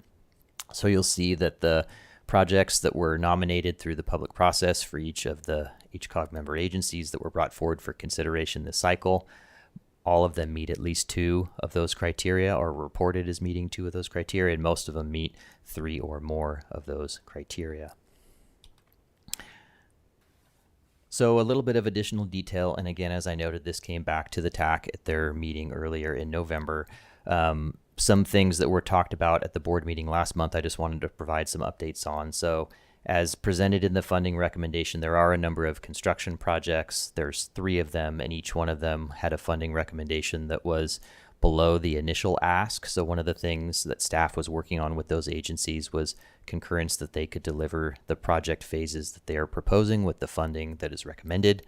I will note that for the City of Ferndale's project, with the reduced funding, they actually believe they can expand the limits of their project. We've been working with them to look at construction costs, and they think they can complete more of that proposed project for the reduced funding amount. So that is what's included in the RTIP currently. The City of Eureka has concurred that they believe they can complete their Bike Boulevard project with the slightly reduced funding amount. And the City of Blue Lake, as shown in this phasing diagram here, has concurred that they can do what they're calling the South Railroad phase of their truck route project with the recommended funding amount of $625,000. So another item that has to be considered in the RTIP is prioritization, and I know that's a term we use a lot as it pertains to the STIP and the RTIP. What it means in this context, and I'll go back to this table, on the left-hand side here, it is our job as the COG to prioritize the projects in the RTIP. And the reason for that exercise is in any given year, the CTC assesses how much funding is or isn't available. And as they see if more funding is available, say, than they originally anticipated, they look through the RTIPs and see which projects may be able to use a little bit of the additional capacity. So we put forward a prioritization here to be reviewed by the TAC. That was based on prioritizing the 3 construction projects over the 2 new planning projects. So that'd be prioritizing Blue Lakes, Eureka's, and Ferndale's projects. The reasoning being is if those could be completed in earlier years, construction costs escalate faster than design service costs. So that would help make sure that they come in on budget. We recommended that the 2 new planning projects be priorities 4 and 5. That'd be the City of Arcata's project and the City of Fortuna's project. So again, this comes less into play as to what we are necessarily stating is the priority of the region. It's more to say if there are small amounts of early funding capacity, what project would we like to see those go to if the CTC has that capacity? This was presented to the TAC, and they concurred with the approach. They didn't have any comments on the prioritization as put forward at that time. And they have passed forward another recommendation that the HCOG board approve the draft RTIP that's in front of you this evening. So with that, I wanted to jump over to one of the other projects that, of course, was a topic of conversation at our meeting in October, and that is the City of Fortuna's Kenmar and Ross Hill Road intersection improvement project. As the board may recall, there was some public comment and just some questions about the project and its alignment with the RTP, if you will. So I have it brought up here, but a few things to note. One of the directions we received from the board was to bring this back to the TAC and ask them to consider the comments. And their response is, we'll say, I think the way it was put by one of the TAC members is we just respectfully disagree with the opinion you have on the project as it pertains to the necessity of the project and why it should be considered as part of the STIP and the RTIP. Big picture, the project is shown. The big picture objectives of the project, as stated in the PSR, of course, are to improve operations and reduce congestion, which is the item that's taken exception to by the public comment we received as far as including it in the RTIP this year. The other stated goals of the project, of course, are to improve intersection safety, which is consistent with the Vision Zero goal of the RTIP. And I will note we have gone back and looked. This particular intersection in the city of Fortuna has their highest rates of crashes year over year. And so this is also one of the ones that is identified as a highest priority in their local road safety plan. There was also, of course, some questions on the bicycle and pedestrian facilities. So again, this is the figure that was brought up last month, which shows in the various versions of yellow and orange and dashes and solids. These are various bicycle and pedestrian infrastructure improvements that are part of the combined Kenmar Interchange Improvement Project, which is currently in the design phase and funded through the STIP. And that's shown in red. The line work is shown in red for that interchange improvement. And then the project under consideration in this particular RTIP, which is the Kenmar and Ross Hill Road intersection improvement, that is shown in blue. What's shown in the yellow dashes are the new improved bike and pedestrian facilities that would be included as part of that project. Again, there was some question about the level of development of the concept design, and did it have median refuges and flashing beacons? And the one thing I'll continue to note is these improvements are being designed to be consistent across the board and have design guidelines associated with them. So think about improvements recently constructed on Old Arcata Road, or that are going to move forward at the Sunset and LK Wood intersection or interchange improvements in Arcata. Those minimum, and I shouldn't even say minimum, but those design requirements for pedestrian refuges, for single lane crossings, for RFBs, are enhanced pedestrian crossings, if the design warrants it, are all considerations that would move forward. And the intent of the sketches that's presented in the project study report and the project funding request is meant to be conceptual in nature. Some discussion at the TAC meeting and at the board meeting and in the city of Fortuna's response to ties this project together a little bit with the redevelopment of the mill site. And while I don't intend to jump into that in a heavy level of detail here, keeping in mind that the city is proposing this as a project that has a defined need in today's world, and it will, of course, provide a benefit into the future as the city seeks to redevelop and provide more housing and economic opportunity for their citizenry, just like a lot of other local agencies are doing. I do want to point out a couple of additional transportation land use policies that we do have stated in the RTP, which aren't necessarily ones we usually think about when we're looking at the RTIP, but I think it's important to just bring those forward and acknowledge them as part of the context of this particular project. So on the left here, this is one of the safe and sustainable transportation target projects, which has a goal that by 2035 that 60% of the county's population lives in homes and apartments or dorms where they can safely, comfortably, and conveniently travel every day to and from destinations by walking, biking, rolling, and microtransit.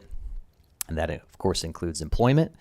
And so a lot of our local agencies are in the position that if they're going to realize goals and visions for land use and transportation and less vehicle dependency in the future, certain improvements need to be made in order to bring those opportunities to those communities.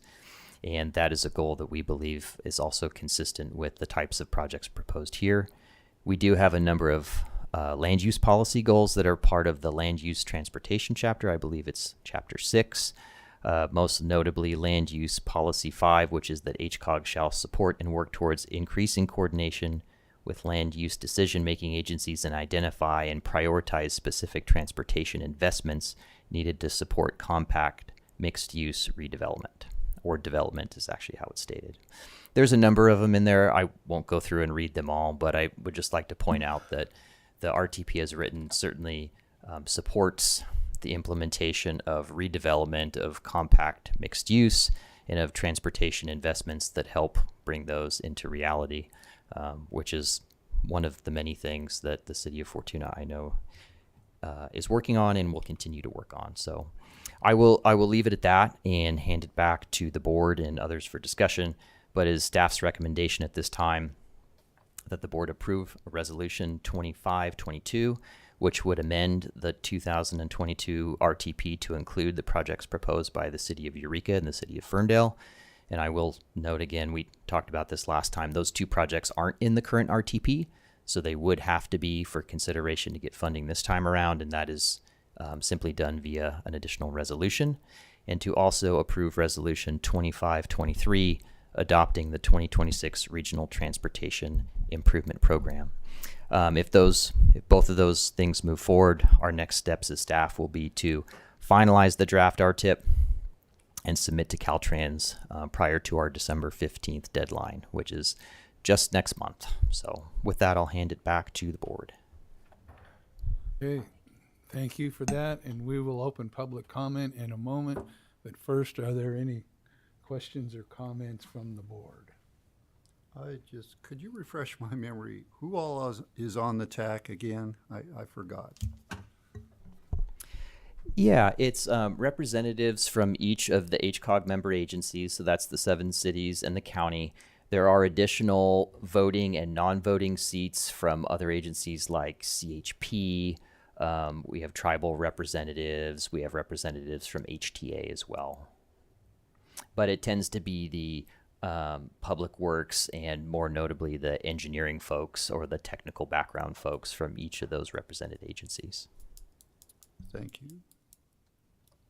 Okay, is any questions from, okay. Seeing none, we'll open the public comment period here.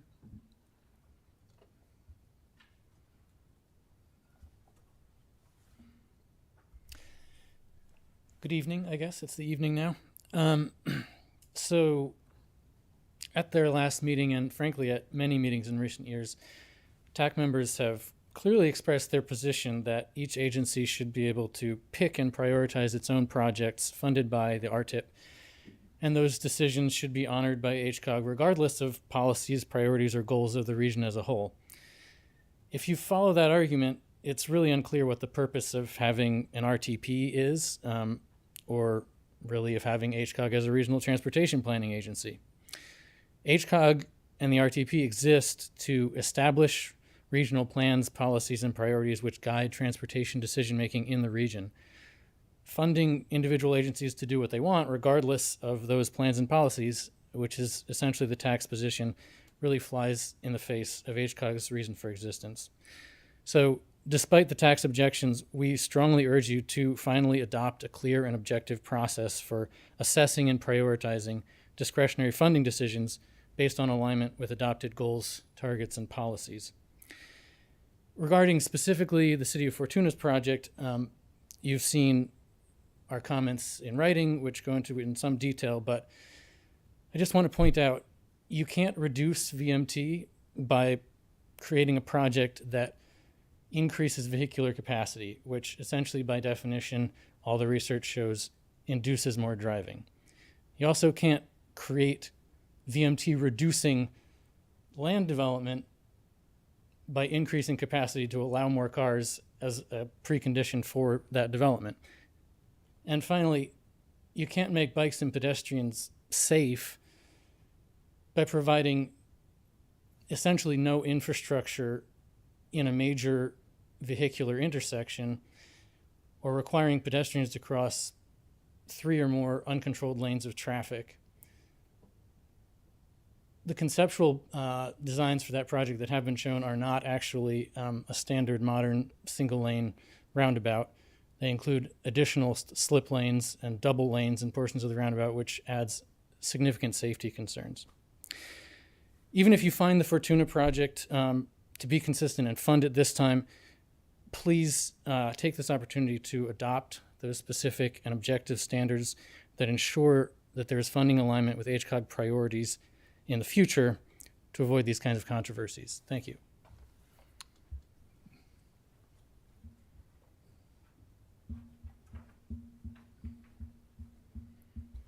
Hi, my name's Amy Nilsson. I'm the city manager for the City of Fortuna. There are existing issues at the Kenmar and Ross Hill Road intersection, and the proposed project addresses these problems for the long term. First, there are poor traffic operations and safety concerns resulting from high volumes and insufficient storage. The current intersection level of service during AM peak hours is D and C in PM peak hours.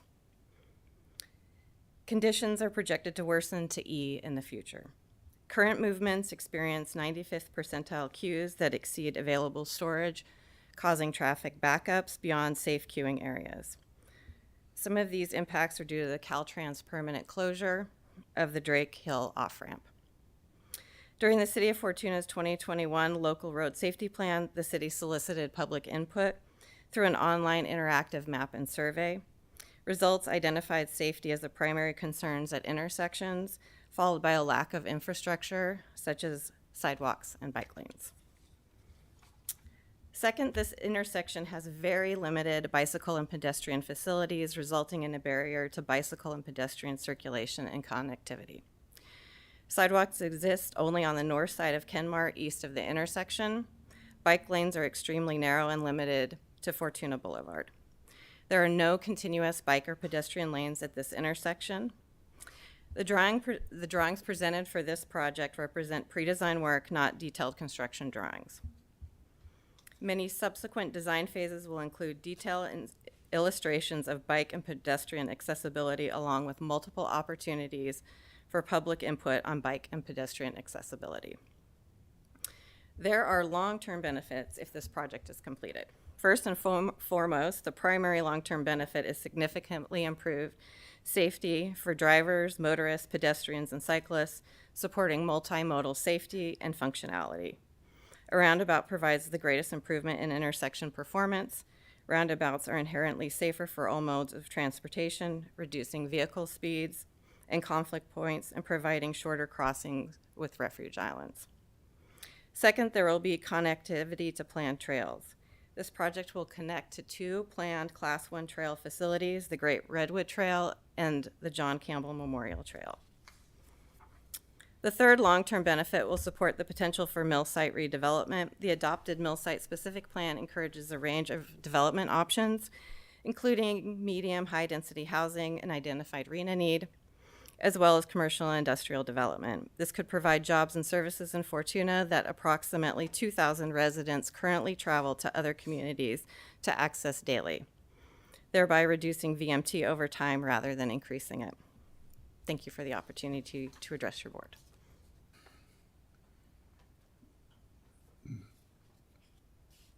Any other? Well, I would just say also that looking at VMT and greenhouse gas emissions, having a vehicle idle through 3 cycles of a traffic signal, which is basically from on the freeway, down the ramp, make the left, go up, all that way, idling through 3 cycles is damaging if we're going to address it. It's CO2, nitrous oxide, all those things. And that's what's happening. Cars are basically parking on the ramp and making their way down through as the light changes and the cars make it through.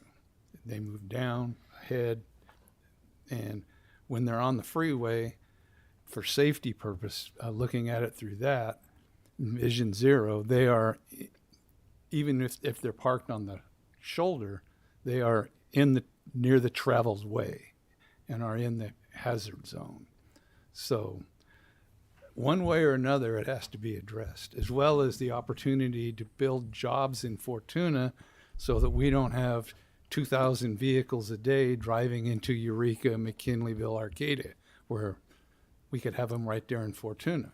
And if that's not a VMT reduction, then I don't know what the definition is. So it's an opportunity. So that's all I can say to that. I don't want to extend it any longer.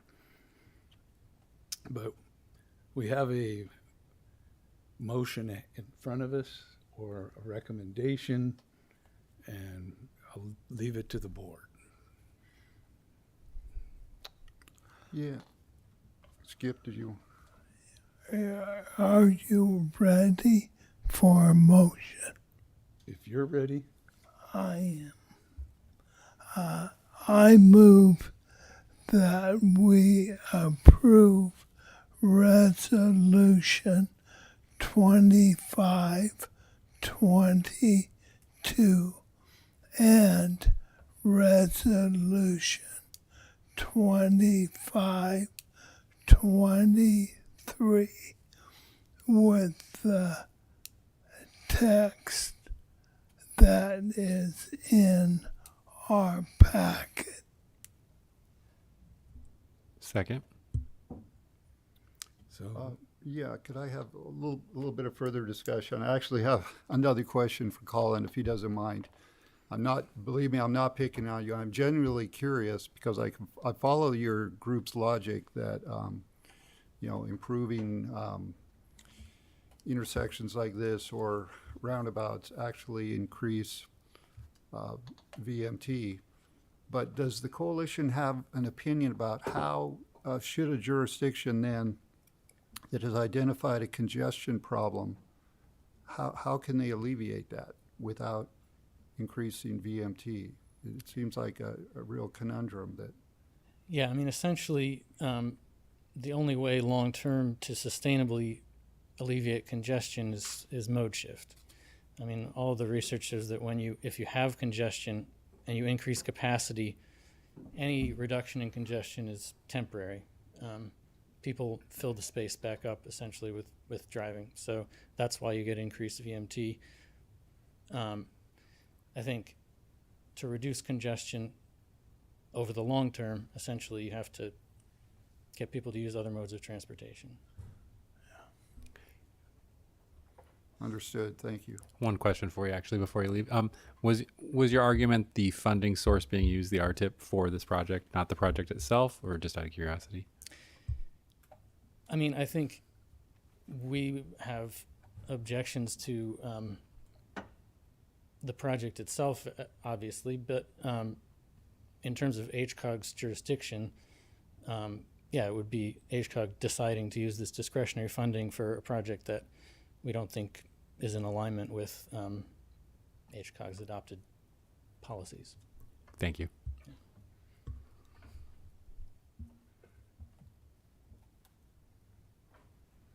So we have a motion, and I believe you second some. I seconded, yes. So we have a motion and a second. If there isn't any more discussion, we can. I'm just kind of wondering, there's kind of a request to look at the policy around how this is allocated. That's not going to happen today. Is that something that does happen in this organization kind of moving forward? Is there a time when that would happen? Is there like strategic planning when that would occur? When would that be addressed by the board in terms of how the TAC evaluates? I think what was being asked is like, is there a technical process versus what seems to be sort of a not as technical of a process? It seems to be a bit, and for lack of a better word, somewhat political in that jurisdictions are trying to be fair amongst each other, but that's not necessarily in terms of spending, but that's not necessarily a technical allocation. And so that's what's being asked. I'm just wondering, does that ever come back to this board in the future where that would be discussed in terms of the process? Yeah, that's a good question, and I will say, as a concept, it's been a discussion within HCOG between the board and the TAC and in public comments for many years. So it's something that has continually come back, and I'll say it somewhat bounced between the board and the TAC, not necessarily as a direction, but just as a concept to explore. I would feel confident speaking on behalf of the TAC that doing something too metric and objective based is certainly not recommended by the TAC for all intents and purposes unanimously. The reasoning being that the funding is so small and there are a broad cross-section of needs across the county that if you tried to put too many constraints on it, inevitably you would only end up doing certain types of projects. And certain projects might not have a component like a complete streets component, and we can point to the Indianola undercrossing as a pretty big shining star in that, something that really has no intent but to service vehicles to improve operations at intersecting roads and to address safety issues. But that should not count against the prioritization of a project like that that doesn't meet some of those other goals as they would be authored in the RTP right now. So that's really the hesitancy a group like the TAC has, is that there's going to be different needs, and the more you put some sort of a formalized measurement process into it, it's going to make certain projects immediately attractive and certain projects, kind of be left out, even if they have large components of them that are identified and established needs in the RTP. That being said, the TAC takes all of these things into consideration, and I want to move away maybe from some of the discussion or the notion that it is kind of a political type decision that's being made on the TAC level. I will note that each agency is bringing forward projects that have gone through their local agency public process. They're coming from local road safety plans. They're coming from project study reports that emanated from the community, like the Arcata SAMSIP project. They're coming from interactions with the board in Ferndale. They're coming through, safety improvement priorities in Blue Lake and beyond. So these are projects that are nominated by your local agencies and brought up through the TAC process. The TAC makes a recommendation. At the end of the day, it's of course the board's decision to, play that final piece or that final component into it. But it's something that comes up. The board has never provided a clear directive to the TAC that this is what we want to see, but it is something that continues to bounce back and forth. But I can say that the TAC would heavily caution against going into anything that's too rigid. I appreciate that. And just to clarify, when I use the word political, I really mean human beings. So yeah, no, of course, and not in the maybe in the way some people might imagine. Mm-hmm. So appreciate that explanation. I still have some kind of longer range concerns, but again, I'm only an alternate and I'm getting hungry, so I'm hoping we can get done with this. Well, and I think if I would assume if there were enough, it does come up, but I haven't heard like a consensus amongst board members to push forward. So if all of a sudden board members were saying we want to address this, then it would be on the agenda. And so I'm not saying that in this moment, but just that I think that's how it would push forward. And so far, a board hasn't done that. So that means it hasn't, I guess, been a concern of enough board members to ask for an agenda item. Yes. I do think we saw some language recommendations around updates to the RTP, which, we are now looking at any comments for the draft, right? And that would get more granular about this. And so that might be, if folks want to make language changes, that might be the place to do it for future decision making. Okay, well, we do have a motion and a second up here for this item. If we have no more comments, I would say motion and a second to move this forward. All in favor? Aye. Aye. Opposed? None? In keeping with the word of the day, one more task.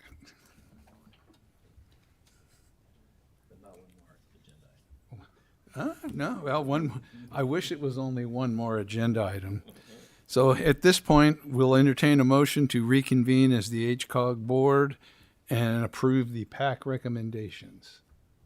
So moved. So we have a motion and a second. All in favor? Aye. Aye. Opposed? None.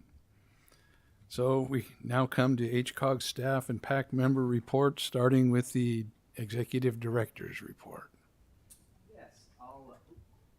I'll be brief here, but I do have a couple things I want to note. First and foremost, I believe Una passed out some flyer and some materials for some community conversation and engagement that's going to be part of our upcoming speaker and workshop series that's part of our Vibrant Neighborhoods project. And in addition to that, on December 1st, which is Monday from 6 to 8 at Humbrew's, there's going to be a meet and greet with the Vibrant Neighborhoods consultant team, which includes Dan Burden, Victor Dover, and Josh Meyer. Again, that's 6 to 8 at Humbrew's, and I believe if you haven't already gotten it, Una will be sending out a calendar invite. Do with it as you will, but we just, of course, wanted to make sure the board was aware of that and that they were invited to head down there and have some food and visit with the team.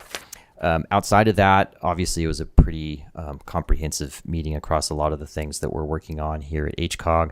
But just to provide one update on an item that we've gotten some additional traction with lately, as the board may recall, I believe it was in July, we brought back some additional considerations for the future RCAP implementation position through HCOG. We've had some regional meetings lately, including one today with Director Ford and some other folks. So we do anticipate either in December or at the latest January bringing back kind of some of the action items that were part of the board agenda item in July. So just an FYI that there's some traction there, and we'll be bringing back some information for decision soon. Thank you. Okay. Any questions for? Seeing none, we'll move to Caltrans reports. Good evening, everyone. Can you guys hear me okay? Yes. Yes. Well, I just want to give a quick update. I'm sure as most of you are aware, if you've traveled the corridor lately, that Indianola is now open in both the northbound and southbound directions. So it's a very exciting milestone to have hit.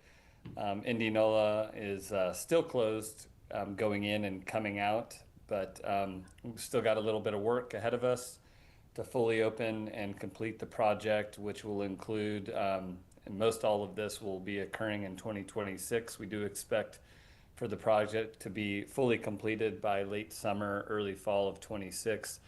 But that work will include the traffic signal at the Airport Road intersection.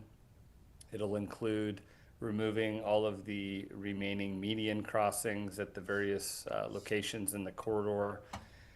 It will include, we'll need to pave under the new bridge so that we can then also construct the southbound on and off ramps. The detour everyone was driving in the northbound direction was actually the final ramps that will be utilized for the northbound on and off ramps, but we will be constructing the southbound ones next year. And then we'll also be constructing a connection to the Bay Trail from Indianola. So that'll also be a nice feature we'll be adding as well. And then with that, project will be complete. So it's been in development for a very long time. I don't probably have the most appreciation as some others for how long it's actually been around. I think I've been with the project since about 2016, but very exciting to see traffic going over the bridge. So just want to also thank all of our partners, everyone here, especially HCOG, for your support, continuing to support the project through the years. So thank you. And if there's any questions about anything, I can answer those at this time. Any questions for Rep? Just want to say congratulations. Yes. It's been a long time coming, and you haven't hit the end yet, but you're real close. Just want to thank you for sort of the three items that Caltrans agreed to as part of this project. One was the completion of the Bay Trail, so I appreciate that and the funding for that and being a partner. Two is removal of a significant number of billboards along that way. I really appreciate that. And three was the sea level rise study that's still underway. You guys are still working on. I just want to appreciate the tenacity that you guys have in regards to that too. So thanks a lot for your efforts in those arenas as part of this project. Appreciate that, Mike, and appreciate your involvement as you're part of the Coastal Commission and all the work that we partnered with on that.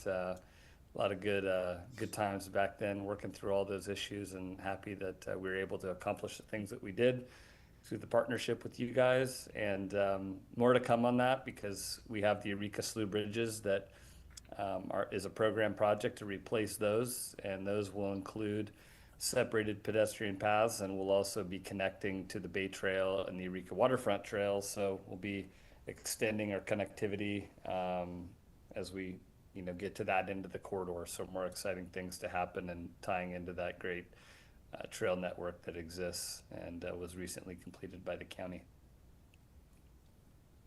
Okay, well, any other questions? Well, thank you, Jeff. Appreciate it. Yeah, thank you all. Have a good evening.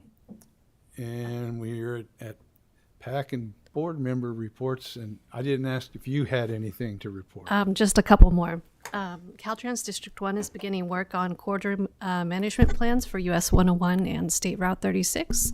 Our system planning office will be scheduling early outreach with stakeholders beginning next month. Overall, or the larger public engagement will likely happen next March. And the Sustainable Transportation Planning Grant applications for the fiscal year 26-27 application cycle are due by tomorrow. And we are anticipating that awards will be announced early next year, or earlier than they typically are, April or May, as opposed to June or July, which is what happened last year. And that is it. Thank you. All right, well, thank you. And Supervisor Arroyo. Thank you. For HTA, ridership was up more than 25% for the month of August. So, ridership reports are usually a couple months behind. And so it was good to see ongoing positive impact of the free fare timeframes. That wasn't the free to all fare month, but it was free for seniors and youth in August and free for all riders in July. And we saw a significant growth in ridership during those free fare timeframes. So that was really good to see. And those are usually lower ridership months. And so because a lot of our riders are students or are here doing their regular schedules, not in the summer. And so that was great to see that improvement overall. And I think maybe we could have our next regular meeting. Maybe we could watch the hydrogen video, and I'll make sure I send it to Amy. Oh, you have it? I feel like this one went long, and I already heard people are hungry. Can we do it next month? Maybe we'll have a shorter meeting. That would be really cool. Okay. It's like a 5-minute video, so I don't want everyone to be like, this video standing between me and dinner. I don't think you'd get quite the response that you would like to have. The dazzling hydrogen video. Well, maybe if you all are okay with it, maybe we could put it earlier in the agenda in December, then make it a special item that doesn't wait till the end of the meeting. Wouldn't be a bad idea. Okay. Thank you. Any other board member reports? All right. Well, in that case, real quick, sorry. We're continuing our city manager search right now. Blue Lake is also looking to hopefully finish its budget from July. And we continue to unravel the bike park situation. And we've just signed an MOU with our CMBA. So they're going to help us officially start looking into the bike park. All right. I'm sorry I couldn't see you around you're just in that one little spot. It's all right. But thank you. And I think with that, we are adjourned. Right.